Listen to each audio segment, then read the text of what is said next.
ഒരാളുടെ സംസാരം കേൾക്കണമെങ്കിൽ നമുക്ക് അദ്ദേഹത്തോട് എന്തെങ്കിലുമൊക്കെ ചില പ്രതിബദ്ധതയും ചില അടുപ്പവും ഉണ്ടാകണം. ഇല്ലെങ്കിൽ നമ്മൾ വളരെ വേഗത്തിൽ അവിടെ നിന്ന് ഒഴിഞ്ഞു പോകും. അങ്ങനെയാണല്ലോ. ഒരാളെ നമ്മൾ കേൾക്കണമെങ്കിൽ, അദ്ദേഹത്തിൻ്റെ വാക്കുകൾ നമുക്ക് സ്വീകാര്യമായി തീരണമെങ്കിൽ, അതിനുവേണ്ടി നാം സമയം ചിലവഴിക്കണമെങ്കിൽ അവർ നമുക്ക് പ്രിയപ്പെട്ടവരാകണം എന്നുള്ളത് തന്നെയാണ് സത്യം. ക്രിസ്തുവിന് പ്രിയപ്പെട്ടവരായി തീർന്നവരാണ് നമ്മളെല്ലാവരും. ക്രിസ്തുവിന് സ്വന്തമായി തീർന്നവരും ക്രിസ്തു സ്വന്തമാക്കിയവരുമാണ് നമ്മുടെ ജീവിതം എന്നാണ് നാം അഭിമാനപൂർവ്വം വിശേഷിപ്പിക്കുന്നത്. അങ്ങനെ ക്രിസ്തുവിന് സ്വന്തമായി തീർന്ന ജീവിതങ്ങളോട് ദൈവത്തിന് ചിലതൊക്കെ പറയുവാനുണ്ട്. നമ്മൾ ദൈവത്തോട് സംസാരിച്ചിട്ടുണ്ടോ എന്ന് ചോദിച്ചാൽ നമ്മൾ എത്രയോ പ്രാവശ്യം ദൈവത്തോട് സംസാരിച്ചു. ചില സംസാരങ്ങളൊക്കെ അടി നടന്നില്ലെന്നുള്ളതേ ഉള്ളൂ, ഒഴിവായി എഴുന്നേറ്റ് മാറിപ്പോവുകയാണ്. ചിലപ്പോഴൊക്കെ നമ്മൾ സംസാരിച്ച് വല്ലാതെ ദൈവത്തോടുള്ള നമ്മുടെ ബന്ധത്തിൽ ആഴമായി നമ്മൾ അവിടുന്ന് ആയിത്തീർന്നിട്ടുണ്ട്. ദൈവം സംസാരിച്ച ആളുകൾ, ദൈവം ഇടപെട്ട ജീവിതങ്ങൾ, ക്രിസ്തുവിൻ്റെ ജീവിതത്തിൻ്റെ നേർക്കാഴ്ചയായി സുവിശേഷങ്ങളൊക്കെ നാം കണ്ടെത്തുമ്പോൾ അവരുടെയൊക്കെ ജീവിതത്തിനുണ്ടായ വലിയ മാറ്റം എന്ന് പറയുന്നത് നാം ഇന്ന് കാണുന്നത് പോലെയുള്ള ജീവിതങ്ങളല്ല. മറിച്ച് അവരുടെയൊക്കെ ജീവിതത്തിനൊരു പുതിയ മാനവും പുതിയ ലക്ഷ്യവും ക്രിസ്തു വെച്ചു നീട്ടിക്കൊടുത്തു.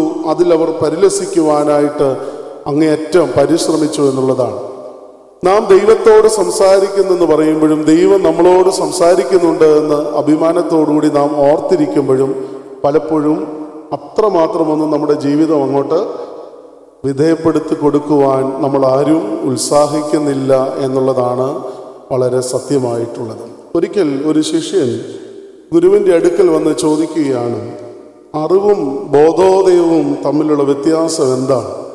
അറിവും ബോധോദയവും തമ്മിലുള്ള വ്യത്യാസം എന്താണ്? ഗുരു മറുപടി കൊടുത്തത് ഇങ്ങനെയാണ്: അറിവുണ്ടാകുമ്പോൾ നീ വിളക്ക് കൊണ്ട് വഴി കാണിച്ചു കൊടുക്കുന്നു. ബോധോദയം ലഭിക്കുമ്പോൾ നീ തന്നെ വിളക്കായി മാറുന്നു. ഇത്രയുള്ള വ്യത്യാസം. അറിവ് നിന്റെ കയ്യിലുള്ള വിളക്ക് കൊണ്ട് വെളിച്ചം കാണിച്ച് കൊണ്ടുപോകുവാനായിട്ട് മാത്രം സാധ്യമാകുന്നു. എന്നാൽ നീ തന്നെ വിളക്കായി തീരുക എന്നുള്ളതാണ് ബോധോദയത്തിൽ സംഭവിക്കുന്നത് എന്ന് ഗുരു പറഞ്ഞ് അവനെ തൃപ്തിപ്പെടുത്തുകയാണ്.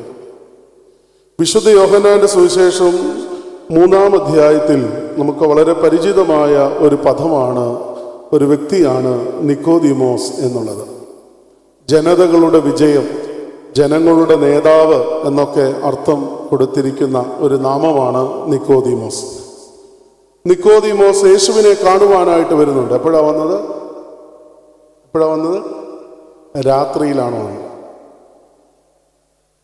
രാത്രിയിൽ യേശുവിനെ കാണുവാനായി വരുന്ന നിക്കോദീമോസിനെ പരിചയമില്ലാത്തവരായി ആരും തന്നെ കാണില്ല. വിശുദ്ധ യോഹന്നാന്റെ സുവിശേഷം 3-ാം അധ്യായത്തിൽ ആദ്യത്തെ 13 വാക്യങ്ങളിൽ വളരെ സവിസ്തരമായി നാം ഈ കാര്യം അവിടുന്ന് സുവിശേഷയിൽ പരാമർശിച്ചിരിക്കുന്നത് വായിച്ചിട്ടുള്ളതാണ്. യഹൂദന്മാരുടെ പ്രമാണിയായ നിക്കോദീമോസ് പരീശന്മാരുടെ കൂട്ടത്തിൽ ഉൾപ്പെട്ടവനായി രാത്രിയിൽ യേശുവിനെ കാണുവാനായി അവൻ്റെ അടുക്കൽ വരുന്നു. യേശുവിനെ അഭിസംബോധന ചെയ്യുന്നത് എങ്ങനെയാണ്?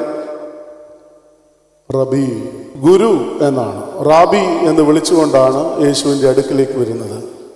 നിക്കോദീമോസ് ആരാണ് എന്നുള്ളത് സുവിശേഷൻ വളരെ വ്യക്തമായി അവിടെ രേഖപ്പെടുത്തിയിരിക്കുന്നു. യഹൂദന്മാരുടെ പ്രമാണി, പരീശന്മാരുടെ കൂട്ടത്തിൽ ഉൾപ്പെട്ടവൻ, ന്യായപ്രമാണം അറിയാവുന്നവൻ, സമ്പന്നൻ, കുലീനൻ, ഇങ്ങനെയൊക്കെ വിശേഷണങ്ങൾ നിരവധിയായിട്ടുണ്ട്.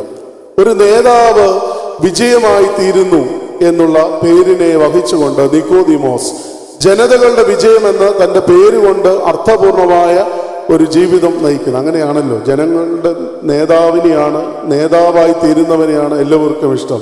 ചില നേതാക്കന്മാർ ജനങ്ങളുടെ വിജയമാണ്, ചില നേതാക്കന്മാർ ജനങ്ങളുടെ വിജയമാണ്. അങ്ങനെയാണ് നാം കരുതിയിരിക്കുന്നത്. അല്ലെങ്കിൽ അത് പരാജയപ്പെട്ടു പോയ ഒരു കഥയായി മാറ്റപ്പെടും, അവശേഷിക്കുമെന്നുള്ളതിന് തർക്കമില്ല. നിക്കോദീമോസ് ജനതകളുടെ വിജയം, ജനതകളുടെ നേതാവ് എന്ന പേരുള്ള ഒരുവൻ, പരീശന്മാരുടെ കൂട്ടത്തിൽ യഹൂദ പ്രമാണിയായി സമ്പന്നനും ന്യായപ്രമാണത്തെ അറിയാവുന്നവനും ഒരു അധ്യാപകനും ഒക്കെയായി നിയമത്തിന്റെ പാഠങ്ങൾ നന്നായി പഠിച്ചിട്ടുള്ള നിക്കോദിമോസിനെയാണ് വിശുദ്ധ സുവിശേഷത്തിൽ നാം വായിക്കുന്നത്. അങ്ങനെയുള്ള ഒരാൾ ഒരു ഗുരുവിന്റെ അടുക്കലേക്ക് വന്നു. പക്ഷേ ഇത് ഗുരുവാണെന്ന് തിരിച്ചറിയുവാനായിട്ട് കഴിഞ്ഞു എന്നുള്ളതാണ് അദ്ദേഹത്തിന്റെ അറിവിന്റെ മഹാത്മ്യം. യേശു എന്ന് പറയുന്ന പുതിയ നിയമത്തിന്റെ വക്താവായി തീർന്നിരിക്കുന്ന ഒരു ഗുരുവിനെ അറിയുവാൻ പഴയ നിയമ ന്യായപ്രമാണത്തിന്റെ വക്താവായ നിക്കോദിമോസ് എന്ന് പറയുന്ന ഒരു ഗുരുവിന് ഒരു അവസരമുണ്ടാകുകയാണ്. എങ്ങനെയാണ്? യേശുവിന്റെ അടുക്കലേക്ക് വരികയാണ്. യേശുവിന്റെ അടുക്കലേക്ക് വരുന്ന നിക്കോദിമോസിനോട് നമുക്കറിയാലോ, നമ്മൾ ആരെയെങ്കിലുമൊക്കെ ഒന്ന് അഭിസംബോധന ചെയ്യണമെങ്കിൽ, ഒന്നുമില്ലെങ്കിലും നമ്മൾ നേരത്തെ ചോദിച്ചറിഞ്ഞ കാര്യങ്ങൾ വെച്ചാണെങ്കിലും ഒക്കെ നമ്മളൊരു പരുവത്തിലൊക്കെ എന്തെങ്കിലും പറയും. ഇല്ലെങ്കിൽ ഒന്നും പറയാനില്ലെങ്കിൽ നമ്മൾ വന്ന വിശേഷങ്ങളൊക്കെ ചോദിക്കും, അല്ലേ? മുൻകാലങ്ങളിലെ അനുഭവങ്ങളൊക്കെ ചോദിക്കും. അല്ലെങ്കിൽ അവരെ എന്തെങ്കിലും പ്ലീസ് ചെയ്യിപ്പിക്കുന്ന രീതിയിൽ, അവരെ സന്തോഷിപ്പിക്കുന്ന തരത്തിൽ എന്തെങ്കിലുമൊക്കെ സംഭാഷണങ്ങൾ നടത്തും. എന്നാൽ ഇങ്ങനെ സന്തോഷപ്രദമായ ഒരു സംഭാഷണത്തിന്റെ വേദിയുമായിട്ടാണ്, അങ്ങനെയുള്ളൊരു കളം ഒരുക്കിക്കൊണ്ടാണ് ആര് വരുന്നത്? നിക്കോദിമോസ് വരുന്നത്. നിക്കോദിമോസ് വന്നിട്ട് യേശുവിനോട് പറയുകയാണ്, രണ്ടാമത്തെ വാക്യം, റബി, നീ ദൈവത്തിന്റെ അടുക്കൽ നിന്ന് ഉപദേഷ്ടാവായി വന്നിരിക്കുന്നു എന്ന് ഞങ്ങൾ അറിയുന്നു. ദൈവം തന്നോടുകൂടി ഇല്ലെങ്കിൽ നീ ചെയ്യുന്ന ഈ അടയാളങ്ങളെ ചെയ്യുവാൻ ആർക്കും കഴിയുകയില്ല. നമുക്ക് ഒറ്റ വായനയിൽ തോന്നും യേശുവിനെ ഏതാണ്ട് സോപ്പിടാൻ വേണ്ടിയാണ് വന്ന ഉടനെ ഇങ്ങനെ പറഞ്ഞു വെച്ചത്. നീ ദൈവത്തിന്റെ അടുക്കൽ നിന്ന് വന്നതാണെന്നും ദൈവം ഇല്ലെങ്കിൽ നിനക്ക് ഇതൊന്നും ചെയ്യാൻ കഴിയില്ല എന്നും ഞാൻ അറിയുന്നു എന്ന് പറഞ്ഞു. അതുകൊണ്ടാണ് അച്ഛൻ ആദ്യം ഓർപ്പിച്ചത്, ദൈവം സംസാരിച്ചിട്ടുള്ള വേദികളിൽ, ദൈവം ആകർഷിച്ചിട്ടുള്ള വ്യക്തിത്വങ്ങളിൽ സമൂലമായ ഒരു പരിവർത്തനത്തിന്റെ വേദിയായി അതിനെ രൂപാന്തരപ്പെടുത്തുവാൻ ക്രിസ്തുവിനും ക്രിസ്തുവിന്റെ സാമീപ്യത്തിനും ക്രിസ്തുവിന്റെ വചനങ്ങൾക്കും അത്രമാത്രമായ ശക്തി ഉണ്ടായിരുന്നു എന്നുള്ളത്. നിക്കോദിമോസ് എന്ന് പറയുന്ന പരീശന്മാരുടെ കൂട്ടത്തിൽ യഹൂദ പ്രമാണിയായ അറിവും സമ്പത്തും ന്യായപ്രമാണവും എല്ലാം അറിയാവുന്ന ഒരു ടീച്ചർ, ഒരു പഴയ നിയമത്തിന്റെ വക്താവായി അവിടെ നിൽക്കുമ്പോൾ പുതിയ നിയമത്തിന്റെ വക്താവായി തീരുന്ന ക്രിസ്തുവിന്റെ പുതിയ സുവിശേഷത്തിന്റെ ന്യായപ്രമാണത്തിന്റെ വെളിച്ചത്തിലേക്ക് യേശു തമ്പുരാൻ മുഖാന്തരമായി കൂട്ടിക്കൊണ്ടുവരികയാണ്. ഈ മനുഷ്യന്റെ ഹൃദയത്തിൽ ദൈവത്തിന്റെ ആത്മാവ് ഇടപെടാതെ ഈ മനുഷ്യന് ക്രിസ്തുവിന്റെ അടുക്കിലേക്ക് വരുവാനായിട്ട് കഴിയുമോ? ഇപ്പൊ ഇവിടെ ഇരിക്കുന്നവരോട് ചോദിച്ചാൽ അറിയാം, വീട്ടിലൊരു പണിയില്ല എന്നിട്ട് രാവിലെ ഇറങ്ങിപ്പോരുന്നതാണോ? അല്ല. ദൈവത്തിന്റെ ആത്മാവ് നിശ്ചയിക്കപ്പെട്ട സമയത്ത് എന്നെയും നിങ്ങളെയും ഒക്കെ ഇവിടെ കൊണ്ടുവന്നു. ഫിലിപ്പൻ ചെറിയാനച്ചൻ ജൂൺ മാസം 19-ാം തീയതി പുതുപ്പള്ളി പള്ളിയിൽ ദൈവവചനത്തിന്റെ പ്രഘോഷണത്തിനായി, പ്രബോധന ശുശ്രൂഷയ്ക്കായി നിയോഗിക്കപ്പെടുമ്പോൾ ഇവിടുത്തെ അച്ഛന്മാര് എന്നെ ക്ഷണിക്കുന്നതിന് മുമ്പേ ദൈവത്തിന്റെ പദ്ധതിയിൽ ഇത് ഉൾപ്പെട്ടിട്ടുണ്ട് എന്ന് നാം തിരിച്ചറിയണം. നാം ഓരോരുത്തരും ഇവിടെ ആയിരിക്കുന്നത് ദൈവത്തിന്റെ പദ്ധതിയിൽ ഉൾപ്പെട്ട കാര്യമാണ്. നമ്മുടെ പ്ലാനുകളൊക്കെ വളരെ വിശാലമായിട്ടുള്ളതാണ്. എന്നാൽ ദൈവ പദ്ധതിക്ക് വേണ്ടി നമ്മെ ഒരുക്കുകയാണ്. പഴയ നിയമത്തിന്റെ വക്താവായി തീർന്ന, ലോക ജനതകളുടെ വിജയമായി തീർന്ന, ജനത്തിന്റെ നേതാവായി തീർന്ന, സമ്പന്നതയും കുലീനതയും അറിവും എല്ലാം ശ്രേഷ്ഠമായി കൈയാളിയിരുന്ന നിക്കോദിമോസിന്റെ ജീവിതത്തിൽ ആരിടപെട്ടു? ക്രിസ്തു ഇടപെട്ടു. ക്രിസ്തുവിന് ഇടപെടുവാനുള്ള അവസരം ഉണ്ടാകുക എന്നുള്ളത് നമ്മുടെ ജീവിതത്തെക്കുറിച്ച് നാം അടങ്ങാതെ കാത്തു സൂക്ഷിക്കേണ്ടതാണ്. ക്രിസ്തു ഇടപെടുവാൻ നമ്മുടെ ജീവിതത്തിന് എന്ത് മെച്ചമാണുള്ളത്? അത് നിക്കോദിമോസ് കടന്നു വന്നിട്ട് യേശുവിനെ പ്രസാദിപ്പിക്കുവാനോ യേശുവിനെ അങ്ങനെ സോപ്പിട്ട് മയക്കിയെടുക്കുവാൻ വേണ്ടിയോ പറഞ്ഞതല്ല, മറിച്ച് അന്തരാത്മാവിൽ അവനുണ്ടായ ഒരു വിചാരമായിട്ടാണ്. നിക്കോദിമോസിനെ നമുക്കറിയാലോ, സമവീക്ഷണ സുവിശേഷങ്ങളൊന്നും നിക്കോദിമോസിനെ കുറിച്ച് പരാമർശമില്ല. വിശുദ്ധ യോഹന്നാന്റെ സുവിശേഷത്തിൽ ഏതാണ്ട് 3 പ്രാവശ്യം മാത്രമാണ് നിക്കോദിമോസിനെ കാണുന്നത്. നിക്കോദിമോസിനെ കാണുന്ന സന്ദർഭങ്ങളൊക്കെ നമുക്കറിയാമല്ലോ. ഇതിനുശേഷമുള്ളതായ നാം വായിക്കുന്ന ഇടങ്ങളിൽ യേശുവിന് വേണ്ടി പരീശന്മാരുടെ സംഘത്തിൽ വാദിക്കുന്ന നിക്കോദിമോസിനെ കാണുന്നുണ്ട്. 19-ാം അധ്യായത്തിന്റെ 39-ാമത്തെ വാക്യത്തിലേക്ക് വരുമ്പോൾ നമ്മൾ കാണുന്നുണ്ട്, രഹസ്യ ശിഷ്യനായി തീർന്ന അരിമത്യക്കാരൻ യോസഫിനോട് ചേർന്ന് യേശുവിന്റെ ഭൗതിക ശരീരം സംസ്കരിക്കുവാൻ വേണ്ടി 100 റാത്തൽ 100 അകിലുമൊക്കെയായി സുഗന്ധദ്രവ്യങ്ങൾ ഒരുക്കിക്കൊണ്ട് യേശുവിന്റെ സംസ്കാരത്തിന് വേണ്ടി ഒരുങ്ങുന്ന നിക്കോദിമോസിനെ കാണുന്നുണ്ട്. ഇങ്ങനെ ചുരുക്കം ചില സന്ദർഭങ്ങളിൽ മാത്രമാണ് ആരെ കാണുന്നത്? നിക്കോദിമോസിനെ കാണുന്നത്. എന്നാൽ യേശുവിന്റെ അടുക്കൽ വന്നിട്ട് യേശുവിനെ പ്രസാദിപ്പിക്കുന്ന ചില വാക്കുകളാണ് നിക്കോദിമോസ് പറഞ്ഞത്. നിക്കോദിമോസ് പറഞ്ഞ വാക്കുകൾ തെറ്റുള്ളതൊന്നുമല്ല. റാബി, നീ ഉപദേഷ്ടാവായി ദൈവത്തിന്റെ അടുക്കൽ നിന്ന് വന്നിരിക്കുന്നു എന്നും ദൈവമുണ്ട് നിന്നിൽ എന്നും ഞാൻ അറിയുന്നു എന്നാണ് ഒറ്റ വാക്കിൽ പറഞ്ഞത്. നിന്നിൽ ദൈവമുണ്ട് എന്നും ദൈവത്തിന്റെ ഉപദേഷ്ടാവായി നീ വന്നിരിക്കുന്നുവെന്നും ലോകത്തിന്റെ അറിവും ന്യായപ്രമാണവും അറിയാവുന്ന ഉപദേഷ്ടാവായ പ്രസിദ്ധനായ ഒരു അധ്യാപകനായ നിയമകർത്താവായ നിക്കോദിമോസ് പറയണമെങ്കിൽ അത് ദൈവത്തിന്റെ ആത്മാവിന്റെ ഇടപെടലാണ്. ഇവിടെ ആയിരിക്കുമ്പോൾ എന്റെയും നിങ്ങളുടെയും ജീവിതത്തിന്റെ ആവശ്യം ബസ് കയറി വാഹനമോടിച്ച് കാൽനടയായി ഈ പരിശുദ്ധാലയത്തിന്റെ ഉള്ളിലായിരിക്കുമ്പോൾ എന്റെയും നിങ്ങളുടെയും ആവശ്യം രാത്രിയിൽ യേശുവിനെ കാണുവാൻ വന്ന നിക്കോദിമോസിനെ പോലെ ദൈവമേ, നിന്നെ കാണുവാൻ, നിന്നെ കേൾക്കുവാൻ, നിന്നെ അറിയുവാൻ നിന്റെ അരികിൽ ഞാൻ വന്നിരിക്കുന്നു. അതുകൊണ്ട് നമ്മൾ പാട്ടുപാടി യേശുവിൻ തിരുപാദത്തിൽ ഇരുന്ന് കേൾക്കണം എന്ന്. ക്രിസ്തുവിന്റെ വാക്കുകൾ കേൾക്കുവാൻ, ക്രിസ്തുവിന്റെ വചനത്തിനനുസൃതമായി നമ്മളെ രൂപാന്തരപ്പെടുത്തുവാൻ കഴിയുന്ന ജീവിതങ്ങളാണ് ക്രിസ്തീയ ജീവിതത്തിൽ ഫലദായകമായ ജീവിതമായി തീരുന്നത്. അതുകൊണ്ട് യേശുബ്രാന്റെ ജീവിതം നിക്കോദിമസിന്റെ മുൻപിൽ എങ്ങനെയാണ് വെളിപ്പെട്ടു വന്നതെന്ന് അടുത്ത ഭാഗത്ത് പറയുന്നുണ്ട്. നമുക്കറിയാലോ, വളരെ പരിചയപ്പെട്ട ആളുകൾ തമ്മിലുള്ള സംഭാഷണമാണെങ്കിൽ നമുക്ക് കുറെ കൂടി അത് ആനന്ദപ്രദമായി തീരും, അല്ലെങ്കിൽ നമുക്ക് ആളുകളെ അറിയാം എന്നുള്ളൊരു വൈപ്പിൽ നമ്മൾ സംസാരിച്ചു തുടങ്ങും. എന്നാൽ യേശുവിന്റെ അടുക്കൽ ഈ രാത്രിയിൽ കടന്നു വന്ന ഒരു രഹസ്യ ശിഷ്യത്വത്തിന്റെ അനുഭവത്തിലേക്ക് കടന്നു വരുന്ന നിക്കോദിമോസിനോട് യേശു തമ്പുരാൻ പറയുന്നു, 3-ാമത്തെ വാക്യം, യേശു അവനോട്, ആമേൻ ആമേൻ, ഞാൻ നിന്നോട് പറയുന്നു, പുതുതായി ജനിച്ചില്ല എങ്കിൽ ദൈവരാജ്യം കാണുവാൻ ആർക്കും കഴിയുകയില്ല. പുതുതായി ജനിച്ചില്ല എങ്കിൽ ദൈവരാജ്യം കാണുവാൻ ആർക്കും കഴിയുകയില്ല. ശിഷ്യത്വത്തിൽ രഹസ്യ സ്വഭാവം സൂക്ഷിച്ച് രാത്രിയുടെ യാമത്തിൽ യേശു തമ്പുരാനെ കാണുവാനായി കടന്നു വന്ന നിക്കോദിമോസ്, പിതാക്കന്മാരുടെ പഠിപ്പിക്കൽ പറയുന്നത് രാത്രി എന്ന് പറയുന്നത് അന്ധകാരത്തിന്റെയും അവിശ്വസ്തയുടെയും ഒക്കെ നിഴലായി നമ്മൾ ചിത്രീകരിക്കുന്നതിനേക്കാൾ ഉപരിയായി യഹൂദ റാബിമാർ തമ്മിൽ സംവാദങ്ങളിൽ ഏർപ്പെടുന്നതും ന്യായപ്രമാണങ്ങളെ കുറിച്ച് കൂടുതൽ സമയം ഡിസ്കസ് ചെയ്തിരുന്നതുമായ സമയം എപ്പോഴാണ്? രാത്രിയാണ്. അതുകൊണ്ട് കുറെ കൂടി ആഴമായി ഈ ഗുരുവിന്റെ അടുക്കൽ നിന്ന് ചിലത് അറിയുവാനും പഠിക്കുവാനും ചോദിച്ചറിയുവാനും കഴിയുമെന്നുള്ളൊരു ഉൾവിളിയോടുകൂടിയാണ് ആര് വന്നത്?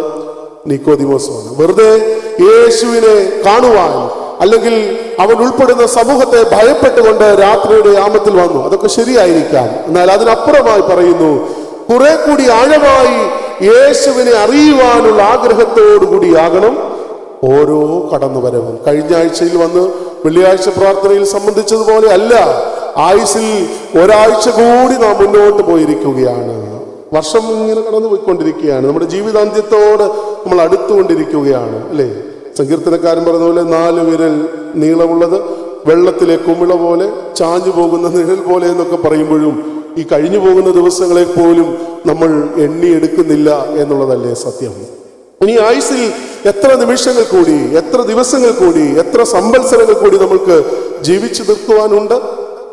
രാത്രിയുടെ യാമത്തിൽ യേശുവിനെ കാണുവാൻ വന്ന രഹസ്യ ശിഷ്യത്വത്തിന്റെ സ്വഭാവവും പേറി വരുന്ന, ജനതകളുടെ വിജയമെന്നറിയപ്പെടുന്ന, ജനതകളുടെ നേതാവായി തീർന്ന, അറിവും സമ്പത്തും പ്രാമാണിത്വവും എല്ലാ കാര്യങ്ങളിലും ന്യായപ്രമാണത്തിന്റെ തികവുള്ള ഒരു നിയമകർത്താവായി തീർന്നിരിക്കുന്ന ഒരു ടീച്ചർ നിക്കോദിമോസ്, അത് യേശുവിനെ കാണുവാൻ വരികയാണ്.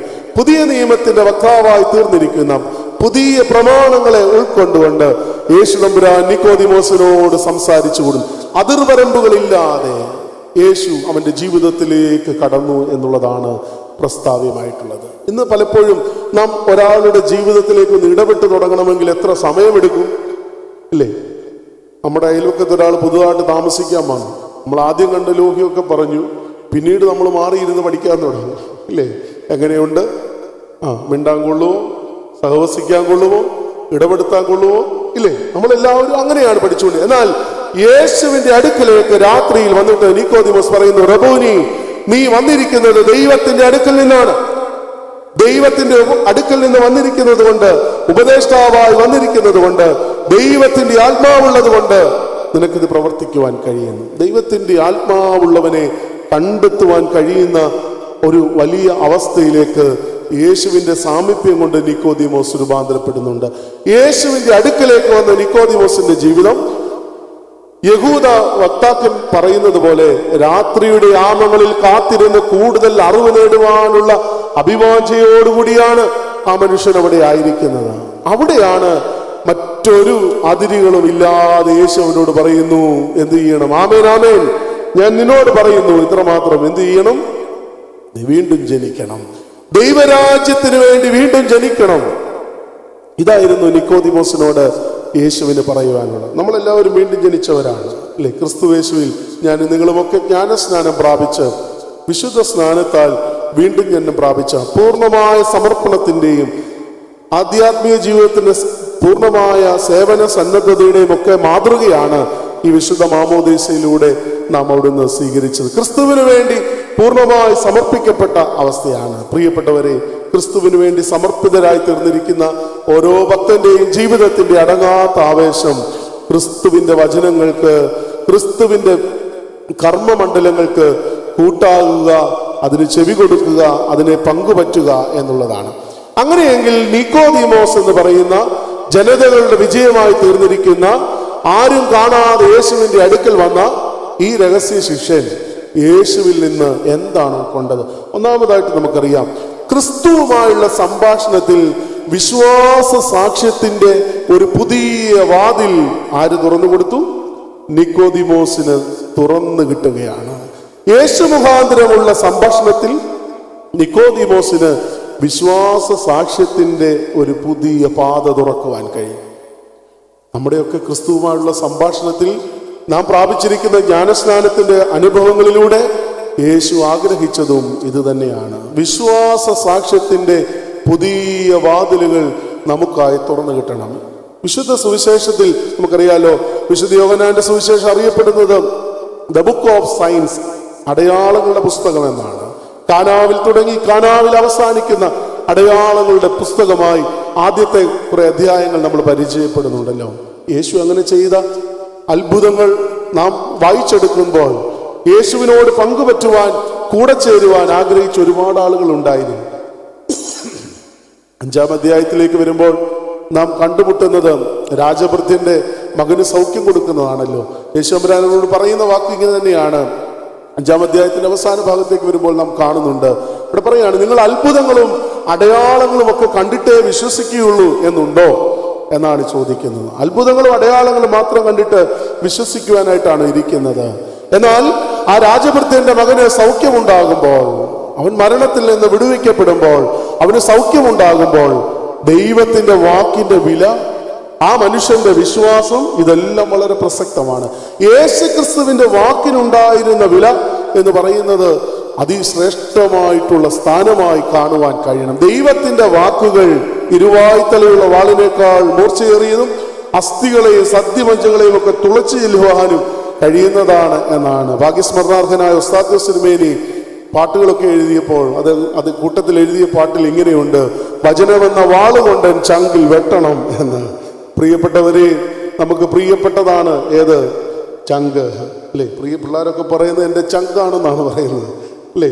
പ്രിയപ്പെട്ടതാണ് ചങ്ക്. ആർക്കാണ് ഈ ചങ്കിന്റെ അവകാശം? നമ്മുടെ ഹൃദയത്തിന്റെ അവകാശം ആർക്കാണ്? ഹൃദയങ്ങളെ അറിയുന്ന ദൈവത്തിനാണ്, ഹൃദയങ്ങളെ രൂപാന്തരപ്പെടുത്തുന്ന ദൈവത്തിനാണ് എൻ്റെ ഹൃദയത്തിന്റെ അവകാശമുള്ളത്. ഒരു മനുഷ്യന്റെ ജീവിതത്തിന്റെ ആദ്യ സ്പന്ദനം എന്താണ്? ഹൃദയമാണ്. ഇത് ഇടിച്ചു തുടങ്ങിയാലേ ഡോക്ടർ പറയത്തുള്ളൂ അടുത്ത മാസം വരണം, 2 മാസം കൂടെ കഴിയുമ്പോൾ പറയാം പിന്നെയും വരണം. ഇതിന് അനക്കം കുറവാണെങ്കിൽ ഡോക്ടർ പറയും വലിയ പ്രതീക്ഷയൊന്നും ഇല്ല, ഇത് വളരുമെന്ന്. നമുക്ക് ഹൃദയം വളരുകയാണ്. ആർക്കു വേണ്ടി? ക്രിസ്തുവിന്റെ സാമീപ്യത്തിൽ, ക്രിസ്തുവിന്റെ ഹൃദയത്തോട് ചേർന്ന് വളരുവാൻ. ഇതാണ് ജ്ഞാനസ്നാനം, വിശുദ്ധ മാമോദീസ നമുക്ക് നൽകി. അതുകൊണ്ട് ഒരു രക്തസാക്ഷിത്വം എന്ന് വിശുദ്ധ മാമോദീസയെ പിതാക്കന്മാർ വിളിച്ചു. റോമാലേഖനം 6-ാം അധ്യായത്തിൽ നമ്മൾ വായിക്കുന്നുണ്ട്. സ്ലീഹ വായിച്ച് വിശുദ്ധ മാമോദീസയിൽ നമ്മൾ കേൾക്കുന്നതാണ്, അവനോടുകൂടെ മരിച്ച് അവനോടുകൂടെ സംസ്കരിക്കപ്പെട്ട് അവനിൽ ജീവിക്കുവാൻ ആര് സ്നാനമേറ്റിരിക്കുന്നു? അപ്പോൾ നമ്മുടെ സ്നാനം എന്ന് പറയുന്നത് എന്താണ്? ക്രിസ്തുവിനോടുകൂടെ മരിച്ചടക്കപ്പെടുന്ന നമ്മുടെ ആദ്യത്തെ കല്ലറയാണ് ഇവിടെ കാണുന്നത്. നാം ക്രിസ്തുവിൽ വീണ്ടും ജന്മം പ്രാപിച്ച ഈ മാമോദീസ തൊട്ടി ഓരോ ഭക്തന്റെയും ഓരോ വിശ്വാസിയുടെയും ആദ്യത്തെ കബറായി തീർന്നിരിക്കുകയാണ്. അവിടെ നാം മരിച്ച് സംസ്കരിക്കപ്പെട്ട് അവനോടുകൂടെ ചേർന്ന് അവന്റെ ശരീരമായി, അവന്റെ ശരീരത്തിന്റെ ഭാഗമായി, അവന്റെ സ്വഭാവത്തിൽ ഐക്യപ്പെട്ട് അവനിൽ പുനരായി ജനിക്കുമ്പോഴാണ് ക്രിസ്തുവേശുവിന്റെ വചനങ്ങൾക്ക് നമ്മൾ പ്രസക്തി ഉണ്ടാകുന്നത്. യേശു തമ്പുരാൻ നിക്കോദിമോസിനോട് പറയുന്നു, ദൈവരാജ്യത്തിന് വേണ്ടി വീണ്ടും ജനിക്കണം. ഒരു പുതിയ സാക്ഷ്യം ഉടലെടുക്കുകയാണ്. അറിവ് കൊണ്ടും സമ്പത്ത് കൊണ്ടും അനുഭവ പരിചയം കൊണ്ടും നിയമങ്ങളുടെ എല്ലാ വശങ്ങളും അറിയാവുന്നത് കൊണ്ടും ഒരു ഉപദേഷ്ടാവായി വന്നിരിക്കുന്നവന്റെ മുൻപിൽ നിൽക്കുമ്പോൾ താനും ഒരു ഉപദേഷ്ടാവാണ്, ഒരു ഗുഡ് ടീച്ചറാണെന്നുള്ള ബോധ്യത്തോടുകൂടി നിൽക്കുമ്പോഴും നിക്കോദിമോസിനോട് പറയുന്നത് ഒറ്റ കാര്യമേ ഉള്ളൂ: നീ വീണ്ടും ജനിക്കണം. എവിടത്തേക്ക്? ദൈവരാജ്യത്തിന് വേണ്ടി. The kingdom of God. ദൈവരാജ്യത്തിന് വേണ്ടി വീണ്ടും ജനിക്കാതെ ദൈവരാജ്യ അനുഭവങ്ങൾക്ക് വേണ്ടി കാത്തിരിക്കുന്നവരായി ഞാനും നിങ്ങളും പലപ്പോഴും മാറ്റപ്പെടുന്നുണ്ട്. ഈ മാമോദിസ നമ്മളെല്ലാവരും പ്രാപിച്ചു. നമുക്ക് ഈ മാമോദീസയിലൂടെ ലഭിച്ചത് എന്താണ്? വീണ്ടും ജനനത്തിന്റെ അനുഭവത്തിലൂടെ സാക്ഷ്യപൂർണമായ ഒരു ജീവിതത്തിലേക്ക് നമ്മളെ വിളിക്കുകയാണ്. അതുകൊണ്ടാണ് യേശുവുമായുള്ള സംഭാഷണം വിശ്വാസ ജീവിതത്തിൽ ഒരു പുതിയ സാക്ഷ്യത്തിന്റെ വാതിൽ തുറക്കുകയാണ്. ക്രിസ്തീയ ജീവിതത്തിൽ എന്റെയും നിങ്ങളുടെയും ജീവിതത്തിന്റെ പുതിയൊരു അധ്യായമാണ് ഞാനും നിങ്ങളും ഏറ്റ മാമോദീസ. അച്ചാരമായി ലഭിച്ചിരിക്കുന്നു എന്നാണ് അതിനെ പറയുന്നത്. അവകാശമായി സ്വീകരിച്ചതല്ല, അതൊരു വെറും മുങ്ങിക്കുളിയല്ല, മറിച്ച് ആത്മാവിന്റെ പ്രകാശീകരണമാണ്. അതുകൊണ്ട് പിതാക്കന്മാർ ഓർപ്പെടുത്തും, വിശ്വാസ ജീവിതം എന്ന് പറയുന്നത് ദൈവീക പ്രകാശീകരണമാണ്. വിശ്വാസ ജീവിതം എന്ന് പറയുന്നത് ദൈവീക പ്രകാശീകരണമാണ്. ഞാനും നിങ്ങളും പ്രാപിച്ചിരിക്കുന്ന വിശ്വാസ ജീവിതം, മാമോദീസയിലൂടെ സ്വീകരിച്ചിരിക്കുന്ന അനുഭവം, അതിവിടെ മാത്രമല്ല, അങ്ങ് നമ്മളെ അങ്ങ് എടുത്തുകൊണ്ട് പോകാനായിട്ട് വരുമല്ലോ. ഇപ്പോഴാ മരിച്ച് സംസ്കരിക്കാൻ കൊണ്ടുപോകുമ്പോഴും പാടുന്ന അങ്ങനെ: മാമോദീസ എനിക്കേറ്റാൽ ഓർത്താൽ മുങ്ങാത്തൊരു നൗക എന്നാണ് വിശേഷിച്ചത്. മാമോദീസായിലൂടെ മുങ്ങിപ്പോകാത്ത ഒരു ബോട്ടിൽ, ഒരു പടകിൽ ഞാൻ കയറിപ്പറ്റി. അതാണ് എനിക്ക് നൽകുന്നത്. അതുകൊണ്ടാണ് ശവസംസ്കാര ശുശ്രൂഷയിൽ പുരുഷന്മാരുടെ മൃതസംസ്കാര ശുശ്രൂഷയിൽ 3-ാം ക്രമത്തിൽ ഭവനത്തിൽ നിന്ന് ശുശ്രൂഷകൾ അവസാനിപ്പിക്കുന്ന ഗീതത്തിൽ നമ്മൾ പാടുന്നുണ്ട്. സമാപന ശുശ്രൂഷയിൽ പാടുകയാണ്: ദൈവസുധ വഴിയാത്രയിലെ പാതേയം എന്ന് തുടങ്ങുന്ന ഗീതം. പാതേയം പൊതിച്ചോറ്, വഴിയാഹാരം എന്നാണ്. ദൈവപുത്ര, നിന്നെ ഞാൻ വഴിയാഹാരമായി വിശുദ്ധ കുർബാനയിലൂടെ നിന്റെ തിരുശരക്തങ്ങളോടുള്ള ബന്ധത്തിൽ നിന്നെ സ്വീകരിച്ചുകൊണ്ട് വഴിയാത്രയ്ക്കായി ഒരുങ്ങുന്നു. അതാണ് നമുക്ക് ലഭിച്ച ആശീർവാദം. ഷെലോൻ, ബെസ്ലോം, ആഹായിൻ, ഹാബീബായിൻ, വാത്സല്യ സഹോദരങ്ങളെ, കർത്താവിന്റെ പാപപരിഹാരം നൽകുന്ന പരിശുദ്ധ ബലിപീഠത്തിൽ നിങ്ങൾ കൈക്കൊണ്ടിരിക്കുന്ന യാത്രാ ഭക്ഷണത്തോടും നന്മാ സമൃദ്ധികളോടും കൂടെ സമാധാനത്തോടെ പോകുവീൻ. അച്ഛൻ ആശംസിച്ചു വിടുകയാണ്. ദൈവപുത്രനെ വഴിയാഹാരമായി പാതയം പൊതിച്ചോറായി സ്വീകരിച്ചിരിക്കുന്നു. ഇനിയുള്ള യാത്രയിൽ ഈ മനുഷ്യന്റെ വലിയ പ്രത്യാശ എന്ന് പറയുന്ന ഇതാണ്: മാമോദീസ എനിക്കോർത്താൽ മുങ്ങാത്തൊരു നൗകയായിട്ടുണ്ട്. ഞാൻ അതിൽ കയറിപ്പറ്റിയിട്ടുണ്ട്. കൂദാശ സ്വീകരണങ്ങളെല്ലാം എനിക്ക് ലഭിച്ചിട്ടുണ്ട്. അതുകൊണ്ട് ഒരു പട്ടിണിക്കും ഒരഗ്നിക്കും എന്നെ കീഴ്പ്പെടുത്തുവാൻ കഴിയില്ല. പിന്നെ എന്തുണ്ടാകും? നിങ്ങളെല്ലാവരും പറയും, കുറച്ചു നേരം കൂടെ കഴിയുമ്പോൾ ചീഞ്ഞു നാറ് ദുർഗന്ധം വമിക്കാൻ പോകുന്ന ഈ ശവശരീരം മറവ് ചെയ്യണം. നമ്മൾ വിളിക്കും, പെട്ടെന്ന് വിളിക്കും, അല്ലേ? ഇന്നലെ വരെ സ്നേഹത്തോടെ നമ്മൾ ചേർത്ത് വെച്ചിരുന്നവരാണ്. ചക്കരയും തേങ്ങായും പോലെ ഇരുന്നവരാണെങ്കിലും 2 മണിയായി, അച്ഛനെ കണ്ടില്ല, തോണ്ടി വിളിക്കും, പെട്ടെന്ന് വിളിക്കും. കാരണം ഇത് കൊണ്ടുപോയില്ലെങ്കിൽ ആർക്ക് വേണം? വിട്ടുപോകാനുള്ള ഇടമായ വീട്. വീടെന്നുള്ളതിൻ്റെ അർത്ഥം അങ്ങനെയാണ് കൊടുക്കുന്നത്. വിടാനുള്ളത് എന്തോ അതാണ് വീട്. അവിടെ ആർക്കും വേണ്ട, വീട്ടിലുള്ളവർക്കും വേണ്ട. പിന്നെ ആർക്ക് വേണം? ആർക്ക് വേണം? ദൈവത്തെ സ്വീകരിച്ചവനെ ഇടവകയ്ക്ക് വേണം. അതാ അച്ഛന്മാരുടെ ഇടയ്ക്കിടയ്ക്ക് പറയും, ഈ പള്ളിയിലൊക്കെ ഒന്ന് വരണം, ഇടവകയിലൊന്ന് കാണണം. നിനക്ക് ഇടം ഒരുങ്ങിയിരിക്കുന്നത് ഇവിടെയാണ്, അവിടെ വന്നൊന്ന് കാണണം. നിനക്കുള്ള ഇടം എവിടെയാണ് ഒരുക്കപ്പെട്ടിരിക്കുന്നതെന്ന്. നിന്റെ ഇടവകയോട് ചേർന്ന് നിൽക്കുമ്പോൾ മാമോദിസ എന്ന കൗദാശി അനുഭവത്തിലൂടെ അമർത്യതയുടെ നിത്യാഹാരത്തിന് വിധേയപ്പെട്ട് ദൈവീക സ്വഭാവത്തിലേക്ക് വളരുവാൻ നിയോഗം ലഭിച്ച് ഈ ലോകത്തിന്റെ എല്ലാ പ്രതിബന്ധങ്ങളെയും അതിജീവിച്ച് യാതൊരു പട്ടിണിയും യാതൊരു അഗ്നിയും ഈ ലോകത്തിന്റെ അഗ്നികൾക്കൊന്നും കീഴ്പ്പെടുവാൻ സാധ്യമാകാതെ, ദഹിച്ചു പോകാതെ, ഇതാ ഞാൻ പുനരുദ്ധാനത്തിന്റെ ശബ്ദം കേട്ട് മഹത്വത്തിലേക്ക് കടന്നു പോവുകയാണ്. അതാ കടന്നു പോകുന്ന അപ്പച്ചൻ പറഞ്ഞേച്ചു പോയത്. നമ്മൾ പറയും ചീഞ്ഞു നാറാൻ തുടങ്ങുന്നതിന് മുമ്പേ കൊണ്ടുവന്ന് കുഴിച്ചിടാൻ പറയും. എന്നാൽ ഭക്തനായ മനുഷ്യന്റെ വിശ്വാസിയുടെ പ്രത്യാശ പറയുകയാണ്: എന്റെ അനുവിൽ നിന്നും വാസന വീശുന്നു. എന്റെ ശരീരത്തിന്റെ പ്രത്യേകത പറഞ്ഞു കൊടുക്കുകയാണ്. ഒരു ക്രിസ്തീയ വിശ്വാസിക്ക് മരണമില്ല. അതുകൊണ്ട് ക്രിസ്തീയ വിശ്വാസികൾ പറഞ്ഞു കൊടുക്കുകയാണ്: എന്റെ ശരീരത്തിൽ നിന്നും സുഗന്ധം വീശുവാൻ പോകുന്നു. എന്റെ അനുവിൽ നിന്നും വാസന വീശുന്നു, സുഗന്ധം വമിക്കാൻ പോകുന്നു. അതാണ് മാമോദീസയിലൂടെ നമുക്ക് ലഭിച്ചത്. ദൈവരാജ്യത്തിന് വേണ്ടി വീണ്ടും ജന്മം പ്രാപിച്ച ഭക്തനായ മനുഷ്യന്റെ ജീവിതത്തിൽ ദൈവരാജ്യത്തിന്റെ നിത്യതയുടെ വലിയ ജീവന്റെ അവകാശം നമുക്കുണ്ട്. പ്രിയപ്പെട്ടവരെ, ഇതിനു മുമ്പ് ഞാൻ ഓർപ്പിച്ചിട്ടുണ്ടെന്നാണ് എനിക്ക് തോന്നുന്നത്. നമ്മുടെ ജന്മദിനങ്ങളിലൊക്കെ നമ്മൾ കേക്ക് മുറിക്കും. ഓരോ കേക്ക് മുറിക്കുമ്പോഴും നമ്മളോട് കേക്ക് പറയുന്ന ഒരു കാര്യമുണ്ട്: ചാകാറായടോ ചാകാറായടോ എന്ന് പറയുന്നത്, അല്ലേ? ആയുസിന്റെ 1 വർഷം കൂടി കഴിഞ്ഞു പോയിരിക്കും. നമ്മളോട് ആരോടെങ്കിലും ചോദിച്ചാൽ, വയസ്സ് ചോദിച്ചാൽ നമ്മൾ പറയത്തില്ല. നമുക്ക് വയസ്സ് കുറച്ച് പറയാനാണ് ഇഷ്ടം, ഇല്ലേ? കുറെ നാൾ കൂടി ഇവിടെ ഇരിക്കട്ടെ എന്നാണ് നമ്മുടെയൊക്കെ വെച്ച്. നല്ല കാര്യമാണ്.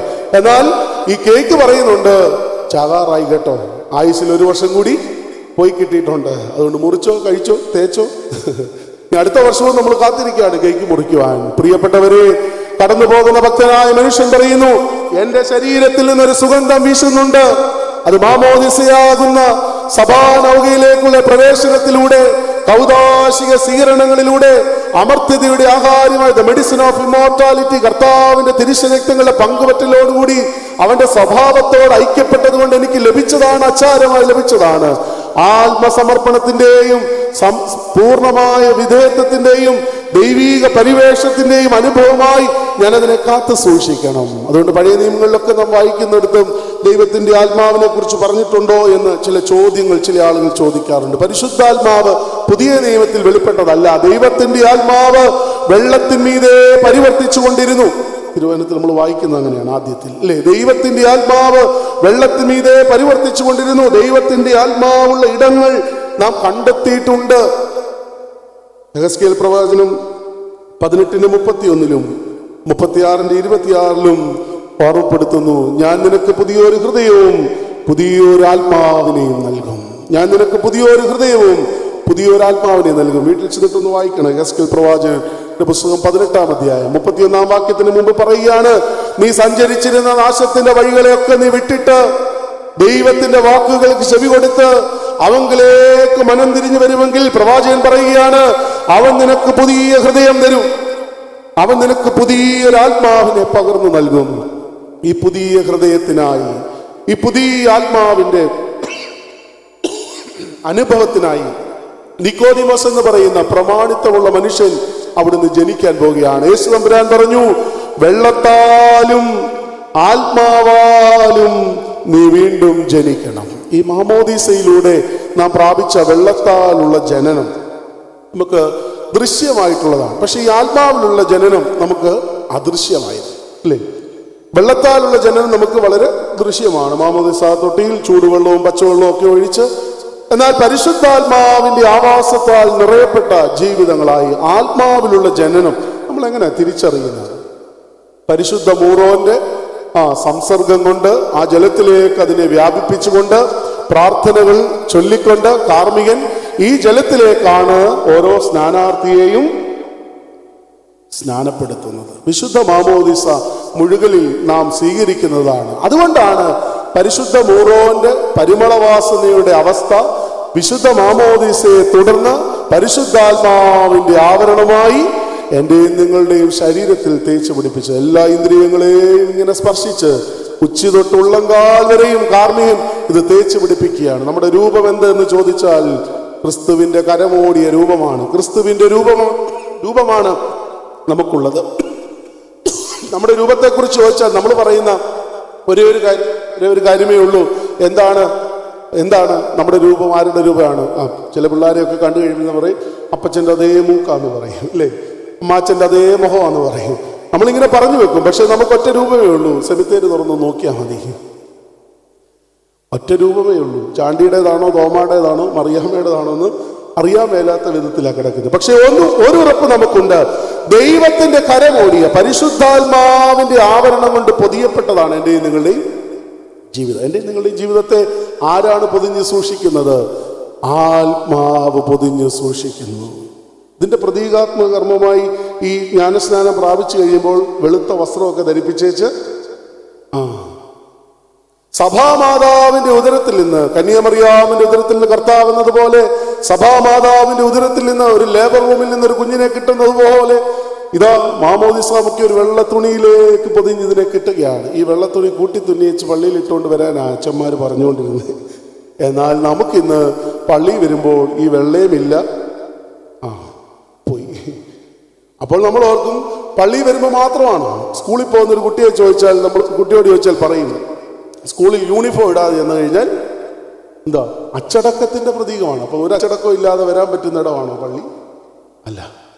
നാം ക്രിസ്തുവാകുന്ന രൂപക്കൂട്ടിൽ നമ്മളെ അവിടെ നിന്ന് പുതിയതായി ഒന്ന് മോൾഡ് ചെയ്ത് സ്ട്രക്ചർ ചെയ്ത് വെച്ചിരിക്കുക. നമ്മുടെ രൂപം എന്ന് പറയുന്ന അവൻ കരമോടിച്ച രൂപമാണ്. കാർമികൻ ഈ തൈലം പൂശി എടുക്കുന്ന ക്രിസ്തുവിന്റെ രൂപമുണ്ടല്ലോ, അവന്റെ കരമോടിയ രൂപമാണ്. അതാണ് നിന്നെ സുഗന്ധീകരിക്കുന്നത്, പരിമളമൂറോന്റെ ഗന്ധം. അതുകൊണ്ടാണ് ഭക്തരായ മനുഷ്യൻ പറഞ്ഞത്, എന്തനുവിൽ നിന്നും വാസന വീശുന്നു. ഉയർത്തെഴുന്നേറ്റ കർത്താവിന്റെ തിരുശരീരത്തിന്റെ മുറിവുകളിൽ നിന്ന് പരിമളമൂറോന്റെ മണമാണ് ഉതിർന്നു വന്നത്. കെന്താസന്ധി നമ്മൾ പാടുന്നുണ്ട്, നിൻമുറിവുകളിൽ നേറ്റേൻ മൂറോൻ മണമെൻ നാഥ എന്ന് തുടങ്ങുന്ന ഗീതം. ക്രിസ്തുവിന്റെ സുഗന്ധീകരിക്കപ്പെട്ട ശരീരമായതിനെ മാറ്റപ്പെട്ട അവസ്ഥയിൽ നാം കാണുന്നത് അങ്ങനെയാണ്. നമ്മുടെ ജീവിതങ്ങളും ക്രിസ്തുവിന് വേണ്ടി ജ്ഞാനസ്നാനം സ്വീകരിച്ചിരിക്കുന്ന നമ്മുടെ ഓരോരുത്തരുടെയും ജീവിതങ്ങളിലും ദൈവത്തിന്റെ ആത്മാവ് പരിവർത്തിച്ചു കൊണ്ടിരിക്കുകയാണ്. വെള്ളത്താലും ആത്മാവാലും ജനിക്കണം. ഇത് നിക്കോദിമോസിനോട് പറയുമ്പോൾ നമുക്ക് തോന്നാറുള്ള ചില സംശയങ്ങളുണ്ട്. നമ്മൾ പ്രാപിച്ചതും ഈ വെള്ളത്താലും ആത്മാവാലുമുള്ള ജനനം തന്നെയാണോ എന്നുള്ളത് നമുക്ക് തോന്നും. ചില ആളുകളൊക്കെ മാമോദീസ സ്വീകരിച്ചു കഴിഞ്ഞാലും മറ്റു ചില ആളുകളൊക്കെ ചിലപ്പോൾ ചോദിക്കും, നിങ്ങൾ അങ്ങനെ ജനിച്ചോ എന്ന് ചോദിക്കുമ്പോൾ നമുക്കൊരു ഡൗട്ടാണ് മനസ്സിൽ. എന്നാൽ വെള്ളത്തിനുള്ള പ്രത്യേകത എന്താ? വെള്ളത്തിനുള്ള പ്രത്യേകത രൂപരസഗന്ധങ്ങളൊന്നുമില്ലാത്ത ഒരു ദ്രാവകം എന്നുള്ളതാണ്. രൂപവുമില്ല, ഒരു രസവും ഇല്ല, ഒരു മണവും ഇല്ല. പക്ഷേ ജീവനുണ്ടെന്ന് അഭിമാനിക്കുന്ന എൻ്റെയും നിങ്ങളുടെയും ശരീരത്തിൻ്റെ ഭൂരിഭാഗവും ജലമാണ്. വെള്ളം കുടിച്ചും മരിക്കാം, വെള്ളം കിട്ടാതെയും മരിക്കാം, അല്ലേ? വെള്ളത്തിൻ്റെ പ്രത്യേകത ഏതാണ്? വെള്ളം കുടിച്ചും മരിക്കാം, വെള്ളം കിട്ടാതെ വന്നാലും മരണപ്പെട്ടു. രൂപരസ ഗന്ധങ്ങളൊന്നുമില്ലാത്ത ഈ ദ്രാവകത്തെക്കുറിച്ച് രാമായണത്തിൽ അതിന് പറഞ്ഞിട്ടുള്ള വിശേഷണം എന്ന് പറയുന്നത്, വെള്ളത്തിൻ്റെ അവസ്ഥയെക്കുറിച്ച് പറഞ്ഞു പഠിപ്പിക്കുന്ന കൂട്ടത്തിൽ പറയുന്നുണ്ട്. വലിയൊരു കൂട്ടത്തിന് പറയുന്ന പേര് തന്നെയായിരുന്നു ഒരു വെള്ളം പട എന്ന് വിശേഷണം രാമായണത്തിൽ രേഖപ്പെടുത്തി വെച്ചിട്ടുണ്ട്. ഒരു വെള്ളപ്പട എന്ന് പറയുന്നത് ഒരു വലിയ സംഖ്യയെ സൂചിപ്പിക്കാൻ വേണ്ടിയാണ്. അപ്പോൾ എണ്ണിക്കൂടാൻ കഴിയാത്ത വിധത്തിലുള്ളതിനെ വിശേഷിപ്പിക്കാൻ വേണ്ടിയാണ്. അപ്പൊ വെള്ളത്താൽ ജനിക്കുക എന്ന് പറഞ്ഞാൽ എന്താണ്? നമ്മൾ ഈ കാണുന്ന ഈ ദൃശ്യമായ അവസ്ഥയിൽ ജലത്താൽ കഴുകപ്പെടുമ്പോൾ നമുക്കാർക്കും ഈ ജലത്തെ ഒന്ന് 2018 നമുക്കറിയാലോ, എവിടെയെങ്കിലും പിടിച്ചു നിർത്താൻ പറ്റുമോ? നമുക്ക് കൈവിട്ടു പോകും, ഇല്ലേ? നമ്മൾ എടുക്കുന്ന ടംബ്ലർ, പാത്രം ഏതാണോ അതിനെ ഉൾക്കൊള്ളുന്ന അതേ രൂപത്തിലേക്ക് മാറ്റപ്പെടുവാൻ മാത്രമേ ആ ജലത്തിന് സാധ്യമാവുന്നുള്ളൂ. എന്നാൽ ജലം ഒഴുകി നടക്കുകയാണ്, അല്ലേ? ഇതെല്ലാം ഒഴുകി ഒഴുകി ഒഴുകി മഹാസമുദ്രത്തിൽ ചെന്നെത്തുകയാണ്. നമുക്ക് ആർക്കെങ്കിലും അളന്നെടുക്കാൻ പറ്റുമോ? ഇല്ല. ദൈവാത്മാവിൽ ജനിക്കുമ്പോൾ, വെള്ളത്താൽ ജനിക്കുമ്പോൾ നമുക്ക് ലഭിക്കുന്ന ദൈവാത്മാവിന്റെ ആവാസം. അതുകൊണ്ടാണ് തുടർന്നുള്ള വേദഭാഗത്തിൽ നമ്മൾ വായിക്കുന്നുണ്ട്, വിശുദ്ധ യോഹന്നാന്റെ സുവിശേഷത്തിൽ തുടർന്നുള്ള അധ്യായങ്ങൾ നമ്മൾ വായിക്കുന്നുണ്ട്, ദൈവത്തിന്റെ ആത്മാവിനെ ദൈവം കൊടുക്കുന്നത് അളവില്ലാതെയാണ്, അളവില്ലാതെ കൊടുക്കുന്നു എന്നാണ്. നമുക്കെല്ലാത്തിനും അളവുണ്ട്. നമ്മൾ എന്ത് ചെയ്താലും എങ്ങനെ കൊടുത്താലും അളവുള്ളവരാണ്, എല്ലാത്തിനും അളവുള്ളവരാണ്. എന്നാൽ അളവില്ലാതെ ദൈവം കൊടുക്കുന്നു എന്നാണ്. ദൈവത്തിന്റെ ആത്മാവിനെ അളവില്ലാതെ കൊടുക്കുന്നു. വെള്ളത്താൽ ജനിക്കുമ്പോൾ വെള്ളം കൊണ്ട് വിശുദ്ധീകരിക്കപ്പെടുന്ന സാധ്യതകളുണ്ട്. നമ്മൾ മണ്ണുകൊണ്ട് സൃഷ്ടിക്കപ്പെട്ടവനാണെന്ന് പറഞ്ഞാൽ നമ്മുടെ ശരീരത്തിൽ മണ്ണിരിക്കാൻ നമ്മൾ സമ്മതിക്കുമോ? രാവിലെയും വൈകുന്നേരമെങ്കിലും ദിവസം 2 നേരമെങ്കിലും കുറഞ്ഞത് കുളിക്കുവാനായി ഉത്സാഹിക്കുന്നവരാണ്, അല്ലേ? നമ്മുടെ വസ്ത്രത്തിൽ കറ പറ്റിയാൽ അതങ്ങനെ വെച്ചുകൊണ്ടുപോകാൻ നമ്മൾ സമ്മതിക്കുമോ? ഇതിനെ ഇല്ലാതാക്കുവാൻ നമ്മൾ പരിശ്രമിക്കും. അപ്പൊ വീണ്ടും തന്നെ സ്നാനത്തിലൂടെ അളവില്ലാത്ത ദൈവത്തിന്റെ ആത്മാവിൽ ദൈവിക അനുഗ്രഹങ്ങളിലേക്ക് നമ്മളെ വിളിക്കുകയാണ്. ഒരു പുതിയ ജനനം. നമ്മൾ പറയത്തില്ലേ, ഒന്ന് കുളിച്ചു കഴിഞ്ഞാൽ ഉഷാറാകുന്നു, ഇല്ലേ? അസ്വസ്ഥമായിരിക്കുന്ന അവസ്ഥയിൽ നിന്ന്, ക്ഷീണമായിരിക്കുന്ന അവസ്ഥയിൽ നിന്ന് ചിലപ്പോൾ നമ്മൾ പറയും, കുളിച്ചു കഴിഞ്ഞപ്പോൾ ഞാനൊന്ന് ഫ്രഷായി എന്ന് പറയും. ഇതുപോലെ ആത്മജീവിതത്തിലേക്ക്, ഒരു പുതിയ അനുഭവത്തിലേക്ക്, ഒരു പുനർജനനത്തിന്റെ അനുഭവത്തിലേക്ക് കടന്നു വരണം. അതുകൊണ്ടാണ് നിക്കോദിമോസിനോട് പറയുന്നു, നീ എന്ത് ചെയ്യണം? Born again. ഇത് ഇന്നത്തെ കൾട്ടി ഗ്രൂപ്പുകൾ വന്ന് പറഞ്ഞു കഴിയുമ്പോഴത്തേന് നമ്മൾ കിടന്ന് ഉരുള് വരാൻ തുടങ്ങും. അയ്യോ, ഞങ്ങളുടെ മാമോദീസ തൊട്ടി, ഞങ്ങളുടെ പള്ളി, ഞങ്ങളുടെ വെള്ളം, ഞങ്ങളുടെ അച്ഛൻ, ഞങ്ങൾ മുങ്ങിയിടും. പക്ഷേ വലിയ സംശയമാണ്. എന്താണ്? അളവില്ലാത്ത ദൈവത്തിന്റെ കരുണയിലാണ് നിന്നെ സ്നാനപ്പെടുത്തിയത്.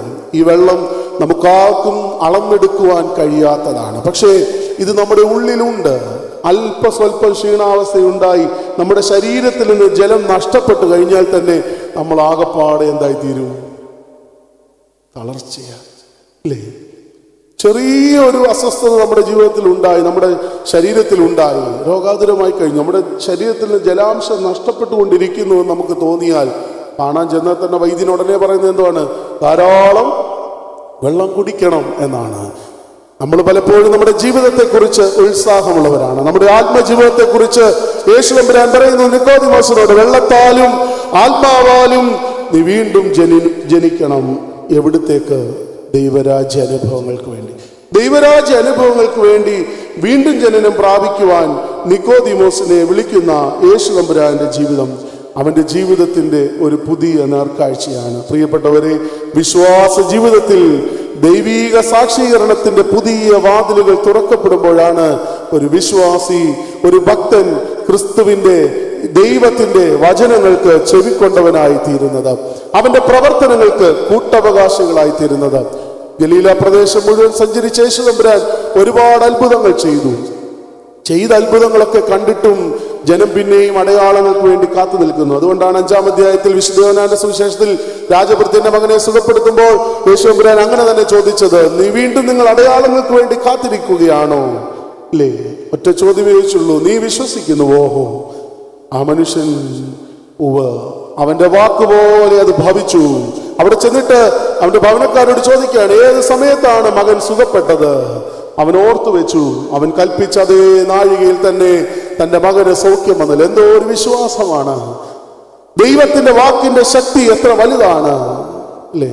നമ്മൾ പണ്ട് പറയത്തില്ലായിരുന്നു അല്ലേ, അവന്റെ വാക്കും പഴയ ചാക്കും ഒരുപോലാണ്, എപ്പോ വേണേലും പോകാമെന്ന് പറയും. എന്നാൽ യേശുവിന്റെ വാക്കുകളെ ഓർക്കുന്ന ശിഷ്യന്മാരുടെ എമൗസ് യാത്ര നമ്മുടെ മുമ്പിൽ വളരെ സവിസ്തരമായി സുവിശേഷത്തിൽ വായിച്ചെടുക്കുന്നതാണ് അല്ലെ, കൂടെ പോകുന്നവരുടെ കൂടെ. അതുകൊണ്ടാണ് ശിഷ്യന്മാർ പറയുന്നത്, അവൻ നമ്മളോട് ദൈവവചനത്തിന്റെ വാക്കുകൾ അരുളി ചെയ്തുകൊണ്ടിരുന്നപ്പോൾ നമ്മുടെ ഹൃദയം കത്തിക്കൊണ്ടിരിക്കുകയില്ലായിരുന്നു അല്ലേ? ദൈവവചനം നമ്മളെ പ്രകാശിപ്പിച്ചുകൊണ്ടിരിക്കുകയാണ്. നമ്മൾ എന്ത് ചെയ്യണം എന്ന ചോദ്യത്തിലേക്ക് ഇതുവരെയും ഉയർത്തെഴുന്നേറ്റിട്ടില്ല. പ്രസംഗങ്ങൾ ഒരുപാട് കേട്ടിട്ടുണ്ട്, ഒരുപാട് നമുക്ക് പ്രവർത്തിക്കുവാൻ മേഖലകളുണ്ട്.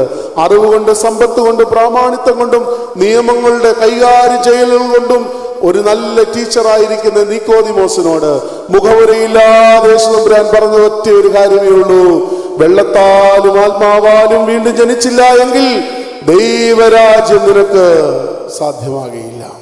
ദൈവരാജ്യത്തിൽ നിനക്ക് അവകാശമില്ലാതായി മാറ്റപ്പെടും. ആ മനുഷ്യന്റെ ന്യായമായ ചോദ്യം, ഇത്രയും അറിവുള്ള മനുഷ്യൻ അങ്ങനെ ചോദിക്കുവാൻ തരമുണ്ടോ എന്ന് യേശു തമ്പുരാൻ തന്നെ സംശയിക്കുന്നുണ്ട്. അതുകൊണ്ട് ചോദിക്കുന്നത്, നീ ഉപദേഷ്ടാവായിരുന്നിട്ടും ഇക്കാര്യങ്ങളൊന്നും അറിയുന്നില്ലേ എന്ന് ചോദിച്ചു. അപ്പോൾ ആ മനുഷ്യന്റെ ചോദ്യം ഇതായിരുന്നു, ഇനിയും വൃദ്ധനായ ശേഷം അമ്മയുടെ ഉദരത്തിൽ കടന്ന് എങ്ങനെയാണ് ജനിക്കുവാൻ കഴിയുന്നത്? യേശു തമ്പുരാൻ പറഞ്ഞു, വെള്ളത്താലും ആത്മാവാലും ജനിക്കണം എന്ന് പറഞ്ഞു പഠിപ്പിക്കുമ്പോൾ നിക്കോദിമോസിന്റെ ചോദ്യം, പ്രിയപ്പെട്ടവരെ, 9-ാമത്തെ വാക്യം അവനോട് ഇതെങ്ങനെ സംഭവിക്കും എന്ന് ചോദിച്ചു. നിക്കോദിമോസിന്റെ ചോദ്യമാണ്, ഇതെങ്ങനെ സംഭവിക്കും? ഈ ചോദ്യം എവിടെയെങ്കിലും നേരത്തെ കേട്ടിട്ടുണ്ടോ? വിശുദ്ധ ലൂക്കോസിന്റെ സുവിശേഷം 1-ാം അധ്യായത്തിന്റെ 34-ാം വാക്യത്തിൽ ആര് ചോദിച്ചു? കന്യക മറിയാമ്മ ചോദിച്ചു, ഇതെങ്ങനെ സംഭവിക്കും? പുരുഷനെ അറിയാതെ പരിശുദ്ധാത്മാവിന്റെ പ്രവർത്തനത്തിനായി ദൈവം തിരഞ്ഞെടുക്കുന്ന ഇടങ്ങളിൽ ഇങ്ങനെ ഒരു ചോദ്യം ചിലപ്പോൾ പ്രതീക്ഷിക്കാം.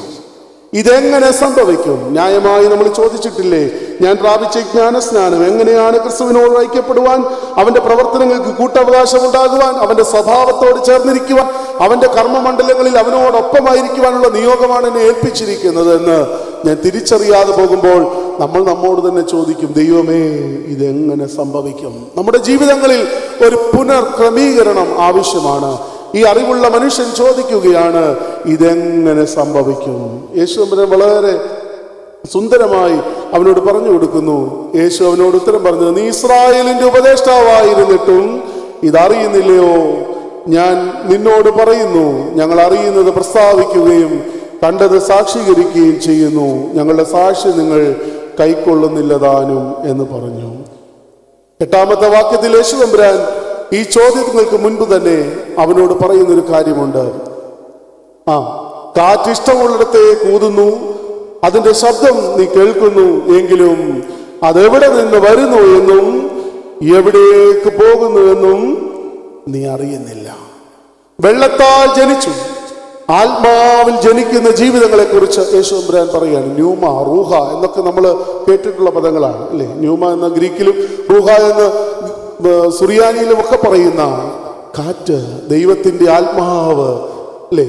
പരിശുദ്ധാത്മാവിന്റെ വിശേഷണങ്ങൾ തിരുവചനത്തിൽ നമ്മൾ വായിക്കുന്നത് വെള്ളത്തിന്റെയും കാറ്റിന്റെയും അഗ്നിയുടെയും ഒക്കെ സാന്നിധ്യമായിട്ടാണ് അല്ലേ. ഇങ്ങനെ നാം കണ്ടെത്തുന്ന ഈ ദൈവത്തിന്റെ ആത്മാവ്, വെള്ളത്തിന്മീതെ പരിവർത്തിച്ചു കൊണ്ടിരുന്ന ദൈവത്തിന്റെ ആത്മാവ്, പഴയ നിയമ പുസ്തകങ്ങളിൽ നിന്ന് പ്രവാചക ദർശനങ്ങളിൽ കാണുന്നത് പോലെ ദൈവം നൽകുന്ന പുതിയ ഹൃദയത്തിന്റെയും പുതിയ ആത്മാവിന്റെയും അവകാശത്വം പൗലോസ് അപ്പോസ്തലൻ സൂചിപ്പിക്കുന്ന പോലെ അവനോട് ചേർന്ന് സംസ്കരിക്കപ്പെടുമ്പോൾ, അവനിൽ അനുരഞ്ജനപ്പെടുമ്പോൾ, അവന്റെ സ്വഭാവത്തോട് സവിശേഷതരമായി ചേർന്നിരിക്കുമ്പോൾ, അവനിലായി തീരുമ്പോൾ നമുക്ക് ലഭിക്കുന്ന ദൈവിക നടത്തിപ്പ്, ഇതെല്ലാം ആത്മാവിൻ്റെതാണ്. യേശു തമ്പുരാൻ അറിവുള്ള നിക്കോദിമോസിനോട് പറയുന്നത് ഒറ്റ കാര്യമേ ഉള്ളൂ, കാറ്റ് വീശുന്നതിന്റെ ശബ്ദം നീ കേൾക്കുന്നുണ്ട്, അതെവിടെ നിന്നാണ് വരുന്നത്, എവിടേക്കാണ് പോകുന്നതെന്നും നീ അറിയുന്നില്ല. ഇങ്ങനെയാണ് ആത്മജീവിതങ്ങൾ. അദൃശ്യമായ അവസ്ഥയിൽ ആത്മാവിന്റെ വ്യാപനം പരിശുദ്ധ ബോറോനിലൂടെ വിശുദ്ധ മാമോദീസയിൽ സാധ്യമാകുന്ന ക്രിസ്തീയ ജീവിതങ്ങളിൽ ആത്മാവിന്റെ ജ്വലനമാണ് സംഭവിക്കുന്നത്. ആത്മാവിന്റെ പുതിയ വസ്ത്രം ധരിച്ച് പുതിയ രൂപക്കൂട്ടിലേക്ക് നിന്നെ മാറ്റിയിരിക്കുന്നത് ദൈവാത്മാവിനാൽ നയിക്കപ്പെടുവാനാണ്. ആത്മാവിന്റെ ഫലങ്ങൾ നമുക്ക് എല്ലാവർക്കും അറിയാം. സ്നേഹം, സന്തോഷം, സമാധാനം, ദീർഘക്ഷമ, ദയ, പരോപകാരം, വിശ്വസ്തത, ഇന്ദ്രിയം, ഇതെല്ലാം നമ്മൾ സൺഡേ സ്കൂൾ മുതലേ കാണാതെ പഠിപ്പിച്ചും വെച്ചിരിക്കുകയാണ്. പ്രിയപ്പെട്ടവരെ, നമുക്ക് ഇതിലെന്ത് ഗുണമാണ് ഉള്ളത്? എന്നാൽ തിരുവചനത്തിൽ പറയുന്നുണ്ട്, ദൈവത്തിന്റെ ആത്മാവിനെതിരായി നീ നിൽക്കരുത്, ദൈവത്തിന്റെ പരിശുദ്ധാത്മാവിന് വിരോധമായി നീ ഒന്നും സംസാരിക്കരുത്, അത് ക്ഷമിക്കപ്പെടാത്ത പാപമായി മാറ്റപ്പെടും. പ്രിയപ്പെട്ടവരെ, ക്ഷമിക്കപ്പെടാത്ത പാപം നമ്മുടെ എല്ലാവരുടെയും വലിയ ആശ്വാസം എന്താ? ദൈവം നമ്മോട്, അതല്ലേ വലിയ ആശ്വാസം. ഈ അച്ഛൻ്റെ വലിയ ആശ്വാസം, ദൈവമേ എൻ്റെ തെറ്റുകളൊക്കെ നീ അറിഞ്ഞാൽ നീ എന്നോട് ക്ഷമിക്കും. അപ്പന് മക്കളോട് കരുണ തോന്നുന്ന പോലെ അല്ലേ. മക്കൾക്ക് ഇന്ന് കരുണയൊക്കെ കുറഞ്ഞു പോകുന്നെന്ന് പറയുന്നെങ്കിലും അപ്പന് മക്കളോട് കരുണ തോന്നുന്നത് പോലെ ഒരമ്മയുടെ വാത്സല്യത്തോടെ നീ എൻ്റെ കുറവുകളെ, എൻ്റെ അറിവില്ലായ്മകളെ ക്ഷമിക്കും. ഇതാണ് ഏറ്റവും വലിയ. അതുകൊണ്ടാണല്ലോ പണ്ട് പറയാറുണ്ട്, കർത്താവിന് ഒറ്റ രോഗമേ ഉള്ളത്, മറവി. ഇങ്ങനെ മറന്ന് ഇല്ലായിരുന്നെങ്കിൽ നമ്മൾ ആരെങ്കിലും ഇവിടെ ഇരിക്കുമായിരുന്നു. നിൽക്കുന്നുവെന്ന് തോന്നുന്നവൻ വീഴാതിരിക്കാൻ സൂക്ഷിക്കണം. അതുകൊണ്ട് പൗലോസ് അപ്പോസ്തലൻ പറയുകയാണ്, നിന്നതല്ല ദൈവം നമ്മെ നിർത്തിയതാണെന്ന് ഓർത്തു കൊള്ളണം. ആത്മാവിൽ ജ്വലിക്കുന്ന ജീവിതങ്ങളിൽ നമ്മുടെ ജീവിതങ്ങളെ ദൈവം നിർത്തിയിരിക്കുകയാണ്. യജമാനനെ, ഈ വർഷം കൂടി നിൽക്കട്ടെ, ഞാൻ എൻ്റെ ചൂട് കിളച്ച് വളമൊക്കെ ഇട്ട് കൊടുക്കാം, എന്തേലും ഉണ്ടാകുമെന്ന് നമുക്കൊന്ന് നോക്കാം. ഒരു പരീക്ഷണാടിസ്ഥാനത്തിലെങ്കിലും അവിടെ നിർത്തിയിരിക്കുകയാണ്. പ്രിയപ്പെട്ടവരെ, ആത്മജീവിതങ്ങളിൽ ബലം നഷ്ടപ്പെട്ടു പോകരുത്. പരിശുദ്ധാത്മാവിന് വിരോധമായി സംസാരിക്കുന്ന പാപങ്ങൾ ക്ഷമിക്കപ്പെടുകയില്ലെന്ന് പറയുന്നു. വിശുദ്ധ കുമ്പസാരത്തിൽ കുർബാനക്രമത്തിന്റെ ഒടുവിൽ കൊടുത്തിട്ടുണ്ട്, പരിശുദ്ധാത്മാവിന് വിരോധമായ പാപം. ഒത്തിരി ഒന്നും അന്വേഷിച്ചു പോകേണ്ട കാര്യമില്ല. ഒന്നാമത്തേത് നിരാശയാണ്. അപ്പോഴേ നമ്മൾ പാപം ചെയ്തു. ഒന്നാമത്തേത് നിരാശ. ജീവിതത്തിൽ നിരാശപ്പെടാത്തവരായി ആരെങ്കിലും ഉണ്ടോ? നിരാശപ്പെട്ടു പോവുകയാണ്. ജീവിതത്തിന്റെ മുന്നോട്ടുള്ള യാത്രയിൽ പലതിനും നമ്മുടെ നിരാശയാണ്. ഉയർത്തെഴുന്നേറ്റ യേശു തമ്പുരാൻ ലോകത്തിന് സമാധാനമെന്ന് വിളിച്ചു പറഞ്ഞപ്പോൾ അശാന്തിയുടെ നടുവിൽ നടക്കുന്ന ശിഷ്യന്മാരുടെ സമൂഹത്തിൽ നിരാശപ്പെട്ടു പോയവരുടെ നടുവിൽ ഒരു വലിയ പ്രകാശം ഉദിക്കുകയായിരുന്നു. വെളിച്ചത്തിന്റെ വലിയൊരു അനുഭവം. പൗലോസും ശീലാസും കാരാഗ്രഹത്തിൽ അടയ്ക്കപ്പെട്ട് അവർ കാരാഗ്രഹത്തിന്റെ ഉടമസ്ഥ അവകാശമുള്ളവരെല്ലാവരും കൂടി ചേർന്ന് അതിന് വലിയ പൂട്ടുമൊക്കെ വെച്ചിട്ട് പോയപ്പോൾ അർദ്ധരാത്രി സമയത്ത് അവൻ എഴുന്നേറ്റ് ദൈവത്തെ മഹത്വപ്പെടുത്തി. അവർ വന്നപ്പോൾ കണ്ട കാഴ്ച അപ്പോസ്തല പ്രവൃത്തി 16-ാം അധ്യായത്തിന്റെ 30-31 വാക്യങ്ങൾ നമ്മൾ വായിക്കുന്നുണ്ട്. വെളിച്ചം കണ്ട ഇടത്തേക്ക് അവർ വന്നു. ഇന്നലെ ഉപദ്രവിച്ച ആളുകളാണ്. ദേഹം മുഴുവൻ അടിച്ച് മുറിവേൽപ്പിച്ച് വിവസ്ത്രരാക്കപ്പെട്ട് കാരാഗ്രഹത്തിൽ കൊണ്ടടച്ചിട്ട് വാതിൽ കാവൽക്കാരോട് പറയുന്നു, കാവൽ ചെയ്തു കൊള്ളണം, നന്നായി ഈ വാതിൽ സൂക്ഷിക്കണം. കർത്താവിന്റെ കല്ലറയിലും കല്ലുരുട്ടി വെച്ചിട്ട് പറഞ്ഞു, ഇവന്റെ കല്ലറ നന്നായി സൂക്ഷിക്കണം, കാരണം ഇവൻ 3-ാം നാൾ ഉയർക്കുമെന്ന് പറഞ്ഞതാണ്. ബാല്യക്കാരത്തിയായി വെളിച്ചപ്പാടുത്തി വിളിച്ചു പറഞ്ഞു, എന്താണ്? യജമാനന്മാരെ, ഈ കടന്നു പോകുന്നത് ദൈവപുരുഷന്മാരായ ആളുകളാണ്, ദൈവാത്മാവുള്ളവരാണ്, അതുകൊണ്ട് ഇവരെ സൂക്ഷിക്കണമെന്ന് അവർക്ക് തോന്നി. അവർ കാരാഗ്രഹം നന്നായി സൂക്ഷിക്കുവാൻ പറഞ്ഞു. പക്ഷെ അർദ്ധരാത്രിയിൽ വിവസ്ത്രരായി ചങ്ങല ഇട്ട് കിടക്കുമ്പോൾ, കാലാമത്തിലിട്ട് പൂട്ടിക്കിടക്കുമ്പോൾ, ദേഹം മുഴുവൻ പരിക്കേറ്റ് മുറിവേറ്റ് കിടക്കുമ്പോൾ ഇതാ രാത്രിയുടെ യാമങ്ങളിൽ പാട്ടുപാടി പ്രാർത്ഥിക്കുകയാണ് പൗലോസ് ശീലാസ് കാരാഗ്രഹത്തിൽ. അതാണ് കാരാഗൃഹ സൂക്ഷിപ്പുകാർ കണ്ടത്. ഓടി വന്നപ്പോൾ ഒരു വെളിച്ചം കണ്ട ഇടത്തേക്ക് അവർ വന്നു. ഇതാണ് പ്രിയപ്പെട്ടവരെ ആത്മജീവിതങ്ങളുടെ പ്രകാശം. വിശുദ്ധന്മാരുടെ ഒക്കെ ചിത്രത്തിന്റെ ഒക്കെ ഐക്യന്റെ ഒക്കെ പുറകിൽ ഒരു പ്രകാശത്തിന്റെ വലയം കൊടുത്തിട്ടുണ്ട്. നമ്മുടെ ശരീരത്തിൽ വെള്ളം മാത്രമല്ല, ചൂടുണ്ട്, ജീവനുണ്ട്, ജീവദാതാവായ ദൈവത്തിന്റെ ആത്മാവുണ്ട്. ജീവൻ നൽകിയവൻ നമ്മുടെ ഉള്ളിലുണ്ട്. അവനെ സ്വീകരിച്ചിരിക്കുന്ന നമ്മുടെ ജീവിതങ്ങൾ അവന്റെ വാക്കുകൾ അനുസൃതമായി അവന്റെ പ്രവൃത്തികളോട് ചേർന്ന് നിന്ന് പോകുവാൻ, പങ്കുപറ്റുവാനുള്ള അവന്റെ സ്വഭാവ ഐക്യത്തോട് ബന്ധപ്പെട്ടു നിൽക്കുന്ന ജീവിതങ്ങളായി മാറ്റപ്പെടുകയാണ്. വെള്ളത്താലും ആത്മാവാലും ജനിച്ചില്ല എങ്കിൽ ദൈവരാജ്യത്തിന് വേണ്ടി നിനക്ക്, നമ്മൾ ഏതെല്ലാം രാജ്യത്ത് പോകണം എന്നാഗ്രഹിച്ചാലും വളരെ ഈസിയാണ്. അതിൻ്റെയുള്ള പ്രൊസീജിയറുകളെല്ലാം നിർവഹിച്ചാൽ, അതിനുവേണ്ട ക്രമീകരണങ്ങളെല്ലാം നമുക്ക് ചെയ്തു തരുവാൻ ആളുകളുണ്ട്. പക്ഷേ ദൈവരാജ്യത്തിലേക്ക് പോകണമെങ്കിൽ നമ്മൾ തന്നെ നോക്കണം. നമ്മളെ സഹായിക്കാൻ ഒരുപാട് ആളുകളുണ്ട് നമുക്ക് തോന്നാം. പക്ഷേ ആ തോന്നലുകൾക്കപ്പുറമായി ഞാൻ തന്നെ ഈ ദൈവരാജ്യത്തിന് വേണ്ടി ഒരുങ്ങണം. നിക്കോദിമോസ് അറിവുള്ളവനായിരുന്നു, നിയമം അറിയാവുന്നവനായിരുന്നു, കുലീനനായിരുന്നു, സമ്പത്തുള്ളവനായിരുന്നു, ഉപദേഷ്ടാവായിരുന്നു, നല്ലൊരു ഗുഡ് ടീച്ചറായിരുന്നു, എല്ലാം അറിയാം. പക്ഷേ എന്താണ്, ഒരു മുഖമുരയുമില്ലാതെ യേശുവമ്പുരാൻ പച്ചയ്ക്ക് അവന്റെ മുൻപിൽ നിന്നുകൊണ്ട് പറഞ്ഞു, നിനക്ക് ദൈവരാജ്യത്തിൽ പോകണമെങ്കിൽ വെള്ളത്താലും ആത്മാവാലും വീണ്ടും ജന്മം പ്രാപിക്കണം. ന്യൂ ബോൺ, അത് മാത്രമേ ഉള്ളൂ. ഞാനും നിങ്ങളും പ്രാപിച്ചിരിക്കുന്ന വിശുദ്ധ മാമോദീസ അതിന്റെ സൂചനയായി, അച്ചാരമായി നമുക്ക് നൽകപ്പെട്ടതാണ്. പക്ഷേ മറന്നുപോയിട്ടുണ്ടെങ്കിൽ ഇവിടെ നമുക്കൊരു പുതിയ ഉയർത്തെഴുന്നേൽപ്പുണ്ടാകണം. ഇന്ന് നമ്മുടെ ജീവിതത്തിന് പുതിയ ഒരു ദിവസമായി മാറ്റപ്പെടണം. നാം ഇന്ന് പുതുതായി ജനിക്കുന്ന ഒരു നിമിഷമായി ഈ ആലയത്തിൽ വെച്ച് മാറ്റപ്പെട്ടാൽ സ്വർഗീയ പിതാവിന്റെ അനുഗ്രഹങ്ങൾ എത്രയോ നമ്മിലേക്ക് കടന്നു വരും. പരിശുദ്ധാത്മാവിന് വിരോധമായി നാം ഒന്നും ചെയ്യരുത്. സമയമുള്ളപ്പോൾ വിശുദ്ധ കുർബാനക്രമം എടുത്തിട്ട് വിശുദ്ധ കുംഭസാരക്രമം അതിന്റെ ഒടുവിൽ കൊടുത്തിരിക്കുന്നിടത്ത് ഇങ്ങനെ രേഖപ്പെടുത്തി വെച്ചിട്ടുണ്ട്. പരിശുദ്ധാത്മാവിന് വിരോധമായ പാപങ്ങൾ, നിരാശ, സത്യനിഷേധം, ഏത് പാപം ചെയ്താലും ദൈവം ക്ഷമിച്ചുകൊള്ളുമെന്ന് ഇങ്ങനെ വിചാരിച്ചുകൊണ്ട് വീണ്ടും വീണ്ടും പാപം ചെയ്തുകൊണ്ടിരിക്കുന്നു. ഇതെല്ലാം നമ്മുടെ ജീവിതത്തിൽ സംഭവിച്ചുകൊണ്ടിരിക്കുന്നു. അപ്പോൾ നമ്മൾ ആർക്ക് നേരെ പാപം ചെയ്തു കഴിഞ്ഞു? ദൈവത്തിന്റെ ആത്മാവിനെതിരായി. ദൈവത്തിന്റെ ആത്മാവിനെതിരായി പാപം ചെയ്തിട്ടും ദൈവം ശിക്ഷ വിധിക്കാതെ, നശിപ്പിക്കാതെ വെച്ചിരിക്കുന്നെങ്കിൽ എന്റെയും നിങ്ങളുടെയും മടങ്ങി വരവിന് വേണ്ടി അവൻ ആഗ്രഹിക്കുന്നുണ്ട് എന്നുള്ളത് മറന്നു പോകരുത്. പ്രിയപ്പെട്ടവരെ ഓർത്തുകൊള്ളണം, നമ്മുടെ ജീവിതത്തിന്റെ മടങ്ങി വരവിന് വേണ്ടി അവൻ ആഗ്രഹിക്കുന്നുണ്ട്. ആത്മാവ് അതൊരു ചൂടാണ്, ഒരു വെളിച്ചമായി നാം അറിയുന്നു. നമ്മുടെ ദൈവാലയത്തിലൊക്കെ കടന്നു വരുമ്പോൾ ഈ വെളിച്ചത്തിന്റെ സാന്നിധ്യമാണ്. ലോകത്തിന്റെ പ്രകാശമായി തീർന്ന ക്രിസ്തുവിന്റെ വലിയ പ്രകാശത്തോട് ചേർന്ന് പ്രകാശിക്കുവാൻ കത്തുന്ന മെഴുകുതിരികൾ ഈ ത്രോണോസിന്മേൽ, ഈ വിളക്കിന്മേൽ ഒക്കെ കൂട്ടി കത്തിക്കുവാൻ നമ്മളൊക്കെ നേർച്ചയായി ഇവിടെ സമർപ്പിക്കാറുണ്ട്. നമ്മുടെ ജീവിതങ്ങൾ അവനോട് ചേർന്ന് പ്രകാശിക്കുവാനുള്ളതാണ്.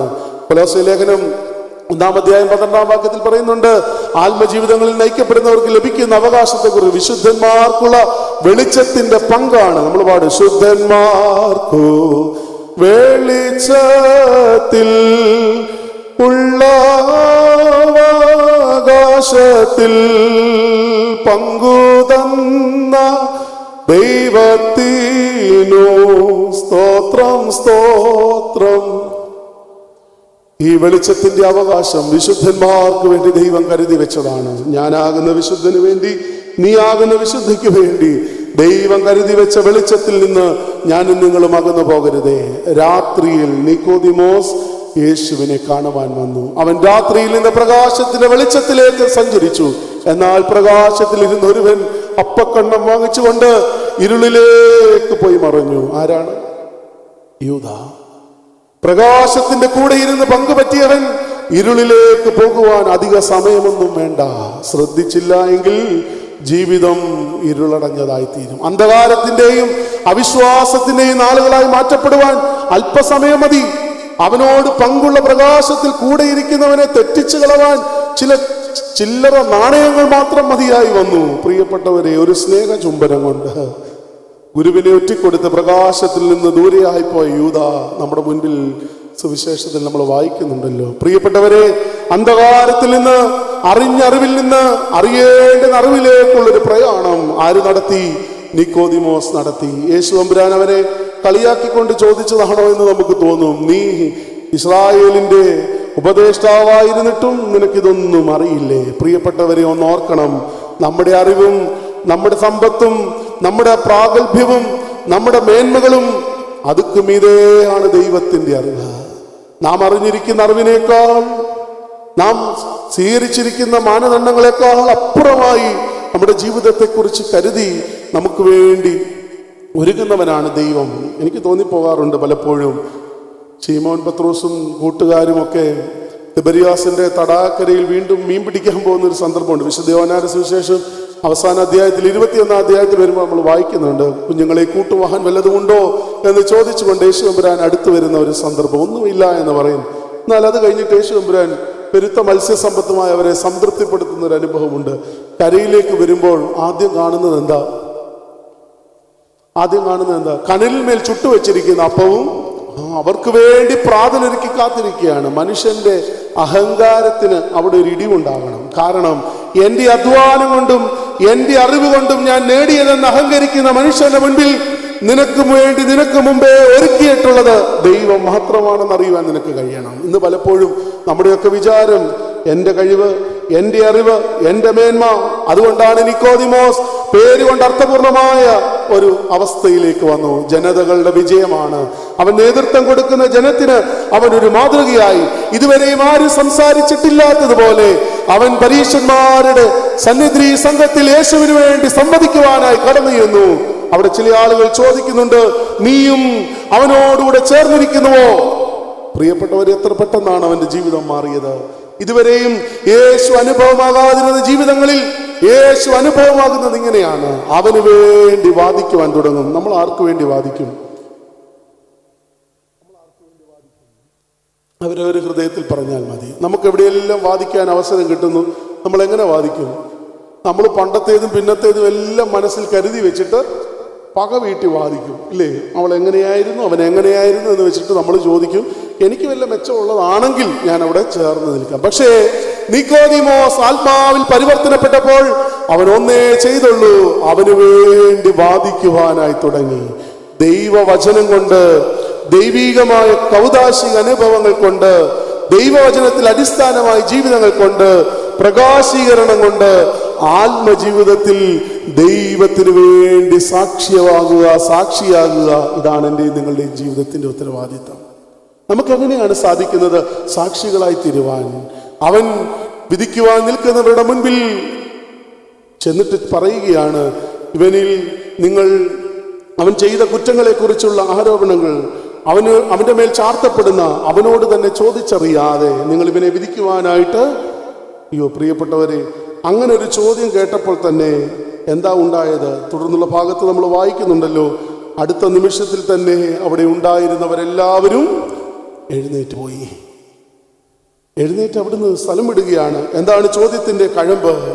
പ്രിയപ്പെട്ടവരെ, ദൈവത്തിന്റെ സന്നിധിയിൽ അടുത്ത് എന്ന് ദൈവത്തിന്റെ ആത്മാവ് പ്രാപിച്ച ഒരു മനുഷ്യൻ ദൈവത്തിന് വേണ്ടി യാതൊരു മടിയും കൂടാതെ ഇതാ വിളിച്ചു പറയുകയാണ്, നിങ്ങൾ ഇവനെ വിസ്തരിക്കുന്നത് ശരിയാണോ? അവന് വേണ്ടി വാദിക്കുവാൻ തുടങ്ങുമ്പോൾ, നിക്കോദിമോസിന്റെ ജീവിതം കൊണ്ട് ക്രിസ്തുവിന് വേണ്ടി ഉപദേഷ്ടാവായി തീരുവാൻ അവൻ തുടങ്ങുമ്പോൾ അവന്റെ ജീവിതത്തിന് പുതിയ വെളിച്ചമുണ്ടാകുന്നു. സ്നാപയോഹന്നാൻ, വിശുദ്ധ യോഹന്നാന്റെ സുവിശേഷം 1-ാം അധ്യായം മുതൽ നമ്മൾ ഇങ്ങോട്ട് വായിച്ചു വരുമ്പോൾ സ്നാപയോഹന്നാനെ കുറിച്ചാണല്ലോ നമ്മൾ വായിക്കുന്നത്.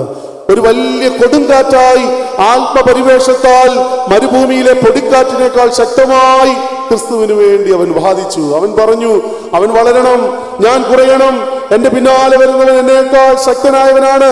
അവൻ വെള്ളത്താലും അഗ്നിയാലും നിങ്ങളെ സ്നാനപ്പെടുത്തുവാൻ കഴിയുന്നവനാണ്. അവന്റെ കയ്യിൽ വീശുമുറമുണ്ട്. അവൻ കൊള്ളാത്തതിനെയൊക്കെ പാറ്റിപ്പെറുക്കി ദൂരെ കളയും. ഇത്രയെല്ലാം പറഞ്ഞു പോയി. യാതൊരു ഭയവുമില്ലായിരുന്നു. ആത്മാവിലുള്ളവർക്ക് യാതൊരു ഭയവുമില്ല. നമ്മൾ ഇന്ന് ഭയപ്പെടുന്നുണ്ടെങ്കിൽ, നിരാശപ്പെടുന്നുണ്ടെങ്കിൽ, ആത്മജീവിതത്തിന്റെ എരിവ്, അഗ്നിയുടെ ചൂട് നമ്മിൽ കുറഞ്ഞുപോയി എന്നുള്ളതാണ്. പ്രിയപ്പെട്ടവരെ, വീണ്ടും ജനിക്കുവാൻ പരിവേഷത്തിൽ ജീവിക്കുന്ന മനുഷ്യൻ യേശുവിന്റെ ശവസംസ്കാരത്തിന് വേണ്ടി 19-ാം അധ്യായത്തിന്റെ 39-ാം വാക്യത്തിൽ നമ്മൾ വായിക്കുന്നുണ്ട്, യേശുവിന്റെ സംസ്കാര ശുശ്രൂഷയ്ക്ക് നേതൃത്വം കൊടുക്കുവാൻ അരിമത്യക്കാരനായ രഹസ്യശിഷ്യനായ യോസഫിനോട് ചേർന്ന് ഈ നിക്കോദിമോസും യാത്ര തിരിക്കുകയാണ്. അവന്റെ കയ്യിലുണ്ടായിരുന്ന സമ്പത്ത് കൊണ്ട് 100 റാത്തൽ മൂറും അകിലുമൊക്കെ വാങ്ങിച്ച് സുഗന്ധദ്രവ്യം ഒരുക്കിക്കൊണ്ട് അവന്റെ സംസ്കാരത്തിന് കൂട്ടായി തീരുകയാണ്. ലക്ഷ്യപൂർണമായി ജീവിച്ച് അർത്ഥപൂർണമായി തന്നെ ജീവിതത്തെ സാക്ഷാത്കരിച്ച ക്രിസ്തുവിന്റെ ജീവിതത്തോട് എന്നാണോ നാം അവിടുന്ന് അനുരൂപപ്പെടുന്നത്? അവിടെയാണ് അവനിലുള്ള പുതിയ ജീവൻ ആരംഭിക്കുന്നത്. അതുകൊണ്ടാണ് നമ്മുടെ സംസ്കാരമാണ്, ഈ കബറടക്കമാണ് ഈ മാമോദീസ തൊട്ടിയിൽ സ്വീകരിച്ചത് എന്ന് പറഞ്ഞത്. നമുക്ക് വിശുദ്ധ മാമോദീസയിലൂടെ ലഭിക്കുന്ന അവകാശങ്ങൾ നമ്മൾ മാമോദീസ കൂദാശയിൽ അവിടുന്ന് വായിച്ചിട്ടുള്ളതാണ്. യേശുദമ്പുരാന്റെ അടുക്കൽ സന്ധ്യയ്ക്ക് വന്ന നിക്കോദിമോസിന് വെള്ളത്താലും ആത്മാവാലും വീണ്ടും ജനിക്കുവാനുള്ള ഭാഗ്യാവസ്ഥയിലേക്ക് അമ്മയുടെ ഉദരത്തിൽ കടന്ന് ജനിക്കുന്നത് എങ്ങനെയെന്നുള്ള സംശയത്തിനുപരിയായി ആത്മജീവിതത്തിലേക്ക് ക്രിസ്തുവിന് വേണ്ടി ജനിക്കുവാൻ, തന്റെ ഹൃദയങ്ങളെ രൂപാന്തരപ്പെടുത്തുവാൻ, പുതിയൊരു പുനർക്രമീകരണത്തിനായി തന്നെ ഒരുക്കുവാൻ സാധ്യമായതുകൊണ്ട് അവന് വേണ്ടി വാദിക്കുവാൻ കഴിഞ്ഞു. 7-ാം അധ്യായത്തിന്റെ 50-ഉം 51-ഉം വാക്യങ്ങളിൽ നമ്മൾ വായിക്കുന്നുണ്ട്. സന്നിധി സംഘത്തിൽ അവന് വേണ്ടി വാദിക്കുന്നു. 19-ാം അധ്യായത്തിന്റെ 39-ാമത്തെ വാക്യത്തിൽ വായിക്കുന്നു, അവന്റെ സംസ്കാരത്തിൽ കൂട്ടുചേരുവാൻ, അവനെ സംസ്കരിക്കുവാൻ കൂട്ടുചേരുവാൻ അരിമത്യക്കാരനായ യോസഫിനോട് ചേർന്ന് നിക്കോദിമോസും കടന്നു വരികയാണ്. ഈ മാമോദീസയിലൂടെ നമുക്ക് ലഭിച്ചത് ദൈവത്തിന്റെ ആട്ടിൻപറ്റത്തോട് ചേരുവാൻ, ക്രിസ്തുവിന്റെ ഭടന്മാരുടെ കൂട്ടത്തിൽ എണ്ണപ്പെടുവാനുള്ള ഭാഗ്യാവസ്ഥയാണ്. വിശുദ്ധ മാമോദീസയിൽ നമ്മൾ വായിക്കുന്നത് അങ്ങനെയാണല്ലോ, വായിച്ചു കേൾക്കുന്നത് പ്രാർത്ഥനകൾ അങ്ങനെയാണ്. ഇവനെ നിന്റെ ആട്ടിൻപറ്റത്തോടുകൂടി ചേർക്കണം, നിന്റെ ഭടന്മാരുടെ കൂട്ടത്തിൽ ഇവനെ എണ്ണണം. അന്ന് നമ്മൾ വന്ന് നിൽക്കുന്നത് പ്രിയപ്പെട്ടവരെ ഒരു നല്ലൊരു സോൾജിയറിനെ പോലെയാണ് അല്ലെ. സോൾജിയർ എപ്പോഴും അരമുറുക്കി എല്ലാ വസ്ത്രധാരണത്തിന്റെ പൂർണ്ണതയോടുകൂടി അദ്ദേഹത്തിന്റെ കയ്യിൽ അദ്ദേഹത്തിന്റെ ആയുധങ്ങളുമൊക്കെയായി നിൽക്കുകയാണ്. ദൈവത്തിന്റെ സർവായുധവർഗം ധരിച്ച് ക്രിസ്തുവിന് വേണ്ടി യുദ്ധം ചെയ്യുവാൻ എന്നെ നിങ്ങളെ വിളിച്ചിരിക്കും. നമ്മളൊക്കെ പാട്ടുന്ന അങ്ങനെയാണ്, യാത്ര ചെയ്യും ഞാൻ യേശുവിനായി, ക്രൂശെ നോക്കി യുദ്ധം ചെയ്യും ഞാൻ യേശുവിനായി, ജീവൻ വെച്ചിടും അന്ത്യശ്വാസം വരെയും എന്നൊക്കെ നമ്മൾ പാട്ട് പാടുന്നത് കൊണ്ടാണ്. പ്രിയപ്പെട്ടവരെ, ക്രിസ്തുവിന് വേണ്ടി ജാഗ്രതയുള്ള, ഉണർവുള്ള, ദൈവരാജ്യത്തിന് വേണ്ടി ഉണർവോടെ അധ്വാനിക്കുന്ന ഒരു ഭടന്റെ കൂട്ടത്തിലേക്കാണ് വിശുദ്ധ മാമോദീസയിൽ നമ്മളെ വിളിച്ചത്. അതുകൂടാതെ ക്രിസ്തുവിന്റെ ആട്ടിൻപറ്റത്തോട് നമ്മളെ ചേർത്തു. ഈ ആട്ടിൻപറ്റത്തിനുള്ള പ്രത്യേകത എന്താണ്? ഒരു നല്ല ഇടയനുണ്ട് എന്നുള്ളതാണ്. ഇടയനാൽ നയിക്കപ്പെടുന്ന ആട്ടിൻപറ്റത്തിന് സുരക്ഷ വളരെ ഉറപ്പാണ്. അവരുടെ ജീവിതത്തിന്റെ ആവശ്യങ്ങളെ, ഗതിവിഗതികളെ എല്ലാം ആ ഇടയൻ അറിയും. ഇടയനവൻ അതിന്റെ ഗന്ധമുണ്ടാകും, ആടിന്റെ ഗന്ധമുണ്ടാകും. ഞാൻ നല്ല വാതിലാകുന്നു, ആടുകളുടെ ഇടയനാകുന്നു, ലോകത്തിന്റെ വെളിച്ചമാകുന്നു എന്നൊക്കെ വിളിച്ചു പറഞ്ഞ ക്രിസ്തുവിന്റെ വചനങ്ങൾക്ക്, ക്രിസ്തുവിന്റെ ആട്ടിൻപറ്റത്തോട് ചേർന്ന് നിൽക്കുമ്പോൾ മാത്രമേ നമുക്ക് വിലയുണ്ടാകുകയുള്ളൂ എന്ന് നാം അറിയണം. അവരുടെ ആട്ടിൻപറ്റത്തോട് ചേർന്ന് നിൽക്കുവാൻ എന്നെ നിങ്ങളെയും ഈ മാമോദീസ സാധ്യമാക്കി. അവന്റെ ഭടന്മാരുടെ കൂട്ടത്തിൽ എണ്ണപ്പെടുവാൻ ഈ മാമോദീസ എനിക്കും നിങ്ങൾക്കും അവകാശം നൽകി. അപ്പോൾ നമുക്ക് യുദ്ധമുണ്ട്. ഈ ലോകത്തിന്റെ തിന്മകളോട് നാം യുദ്ധം ചെയ്തേ മതിയാകുകയുള്ളൂ. ക്രിസ്തുവിന് വേണ്ടി ഈ ലോകത്തിൽ നാം പലതിലും മരിച്ചെങ്കിൽ മാത്രമേ ക്രിസ്തുവിൽ നമുക്ക് ഉയർപ്പും ജീവനും ഉണ്ടാകുകയുള്ളൂ. നാം പലപ്പോഴും ഇന്ന് ഈ ലോകത്തിൽ മരിക്കാൻ തയ്യാറാകാതിരിക്കുന്നിടത്തോളം കാലം ക്രിസ്തുവിൽ ജീവിക്കുവാനുള്ള അവകാശം നഷ്ടപ്പെട്ടു പോവുകയാണ്. ഈ ലോകത്തിൽ പല തിന്മയോട് നമ്മൾ മരിച്ചെങ്കിൽ മാത്രമേ, ഈ തിന്മയോട് പടവെട്ടി നാം വേണ്ട എന്ന് വെച്ചെങ്കിൽ മാത്രമേ നമ്മിൽ തിന്മ വളരാതിരിക്കുകയുള്ളൂ. അതുകൊണ്ട് ദൈവവചനത്തിനനുസൃതമായി ദൈവവാക്കുകളെ കേട്ട് ദൈവത്തിന്റെ ആത്മാവിൽ വളരുമ്പോഴാണ് ക്രിസ്തീയ ജീവിതം പൂർണ്ണതയെ പ്രാപിക്കുന്നത്. നിക്കോദിമോസിനെ പോലെ ലോകത്തിന്റെ ജനതകളുടെ വിജയമായി തീരുവാൻ ക്രിസ്തീയ ജീവിതത്തിൽ, വിശ്വാസ ജീവിതത്തിൽ, സാക്ഷികളുടെ സമൂഹത്തിൽ, ഭക്തന്മാരുടെ കൂട്ടത്തിൽ, കൂട്ടായ്മകളിൽ, ഇടവകളിൽ ദൈവം നമ്മെ വിളിച്ചിരിക്കുന്ന നേതൃത്വത്തിൽ നാം ആയിരിക്കുന്ന ഇടങ്ങളിലൊക്കെ ദൈവത്തിന്റെ ജനത്തിന്റെ വിജയമായി തീരുവാൻ, ദൈവത്തിന്റെ വിജയമായി തീരുവാൻ നമുക്ക് സാധിക്കണം. വിശ്വാസ ജീവിതം അത് പ്രകാശീകരണമാണ്. വിശ്വാസ ജീവിതം പുതിയ സാക്ഷ്യത്തിലേക്കുള്ള ഒരു പ്രയാണമാണ്. അറിഞ്ഞറിവിനേക്കാൾ, നേടിയ സമ്പത്തിനേക്കാൾ അപ്പുറമായി ദൈവത്തിന്റെ അറിവ് നിലനിൽക്കുന്നു എന്നുള്ള ബോധ്യം എപ്പോഴും നമ്മളെ ഭരിക്കണം. നമ്മുടെ അറിവുകളൊക്കെ വട്ടപൂജ്യമാണ്. എന്നാൽ ക്രിസ്തുവിന്റെ അറിവിലേക്ക് വളർന്ന മനുഷ്യൻ വെള്ളത്താലും രൂപരസഗന്ധങ്ങളൊന്നുമില്ലാത്ത വെള്ളത്താൽ അവൻ വീണ്ടും ജനിക്കുമ്പോൾ അവന്റെ ജീവിതത്തെ കഴുകിയെടുക്കുകയായിരുന്നു. അവന്റെ ജീവിതത്തെ ക്രിസ്തുവാകുന്ന മഹാസമുദ്രത്തിലേക്ക് കലർത്തുകയായിരുന്നു. അവിടെയാണ് പരിശുദ്ധാത്മാവിന്റെ ആവാസം ഉണ്ടായത്. അവിടെയാണ് അഗ്നിയുടെ ചൂടേറ്റതുപോലെ ആ ഗന്ധമേറ്റതുകൊണ്ട് അവന് പ്രവർത്തിക്കുവാൻ കഴിയുന്നത്. ആത്മാവിന്റെ പരിവേഷണങ്ങളിൽ ക്രിസ്തുവിന് വേണ്ടി ജീവിക്കുവാൻ എന്നെ നിങ്ങളെ വിളിച്ചിരിക്കുന്നു. ഇന്ന് നമ്മുടെ ജീവിതത്തിന്റെ ഒരു പുതിയ ദിവസമാകണം. ഇന്ന് നമ്മുടെ ജീവിതത്തിന്റെ ഒരു പുതിയ തുടക്കമാവണം. ഇന്ന് നമ്മുടെ ജീവിതത്തിന്റെ പുതിയൊരു ക്രമീകരണത്തിന്റെ വേദിയായി ഇത് മാറ്റപ്പെടണം. ബോൺ അഗെയിൻ, ക്രിസ്തുവിൽ വീണ്ടും ജനിക്കണം. നാം ജനിച്ചു എന്ന് അവകാശപ്പെടുമ്പോൾ ക്രിസ്തുവിന്റെ വചനങ്ങൾക്ക് അനുസൃതമായി ജനിച്ചോ എന്ന്, പ്രകാശത്തിലേക്ക് ജനിച്ചോ എന്ന് നമ്മുടെ ജീവിതങ്ങളെ നോക്കിക്കാണുവാൻ നിക്കോദിമോസിന്റെ ജീവിതം മുഖാന്തരമാകട്ടെ എന്ന് പ്രാർത്ഥിക്കുന്നു. വിശുദ്ധന്മാർക്കുള്ള വെളിച്ചത്തിൻ്റെ അവകാശം നമുക്ക് നൽകപ്പെട്ടിരിക്കുകയാണ്. ഒരു കഥ പറഞ്ഞ് അവസാനിപ്പിക്കാം. ഒരിക്കൽ ഒരു ചെറിയ ചായപ്പീടികയിൽ അപ്പന് ചായ കൊണ്ട് കൊടുത്തിട്ട് ഭവനത്തിലേക്ക് മടങ്ങിപ്പോകുവാനായിട്ടിരിക്കുന്ന ഒരു കൊച്ചു ബാലൻ്റെ കഥ വായിച്ചു. സന്ധ്യയാകാറായപ്പോൾ അപ്പന് 4 മണിക്ക് ചായയും കൊണ്ട് വന്നിച്ച് സന്ധ്യ വരെ അപ്പനോടൊപ്പം കടയിലിരുന്ന പഴയ പീഡികത്തിണ്ണയിലിരിക്കുകയാണ്. ചായ കൊണ്ട് കൊടുത്തിട്ട് ഈ പീഡികത്തിണ്ണയിൽ നിന്ന് തൻ്റെ ഭവനത്തിലേക്ക് നടന്നു പോകുവാനായിട്ട് ഈ കുഞ്ഞ് ഒരുങ്ങുമ്പോൾ അവിടെ ഇരിക്കുന്ന വലിയ അച്ചായന്മാരെല്ലാവരും കൂടെ പറഞ്ഞു, എടാ സന്ധ്യയായി, നിനക്ക് വീട്ടിലോട്ട് പോകാൻ ഇനി പേടിയില്ലേ എന്ന് ചോദിക്കുകയാണ്. അപ്പോൾ അപ്പൻ്റെ പീഡികത്തിണ്ണയിൽ ചായ കൊടുക്കുവാനായിട്ട് വന്നിട്ട് ചായ കുടിച്ച പാത്രവുമായി ഇറങ്ങി നിന്ന ബാലൻ ഒന്ന് വിറച്ച് കാണണം ഇല്ലേ? നമ്മളോടാ ചോദിച്ചെങ്കിൽ നമ്മളെന്തോ പറഞ്ഞേന്, ശരിയാണല്ലോ, രാത്രിയായാലും ഇനി എങ്ങനെയാണ് പോകുന്നത്. ഒരു കാര്യം കൂടെ പറഞ്ഞിടാ, നീ പോകുന്ന വയലുണ്ടല്ലോ, വയൽ കഴിഞ്ഞ് അങ്ങോട്ട് ചെല്ലുമ്പോഴല്ലേ നിങ്ങളുടെ പള്ളിയുടെ സെമിത്തേരി ഉള്ളത്, നിനക്ക് പേടിയൊന്നുമില്ലേ പോകാനായിട്ട് എന്ന് ചോദിച്ചു. ഒരിക്കൽ കൂടി ചോദിച്ചപ്പോൾ ഇവൻ്റെ കയ്യിലിരുന്ന പാത്രം ചിലപ്പോൾ താഴെ പോയി കാണും. ഒറ്റ ചോദ്യം കൊണ്ട് നമ്മൾ പലരെയും വീഴിക്കാറുണ്ടല്ലോ.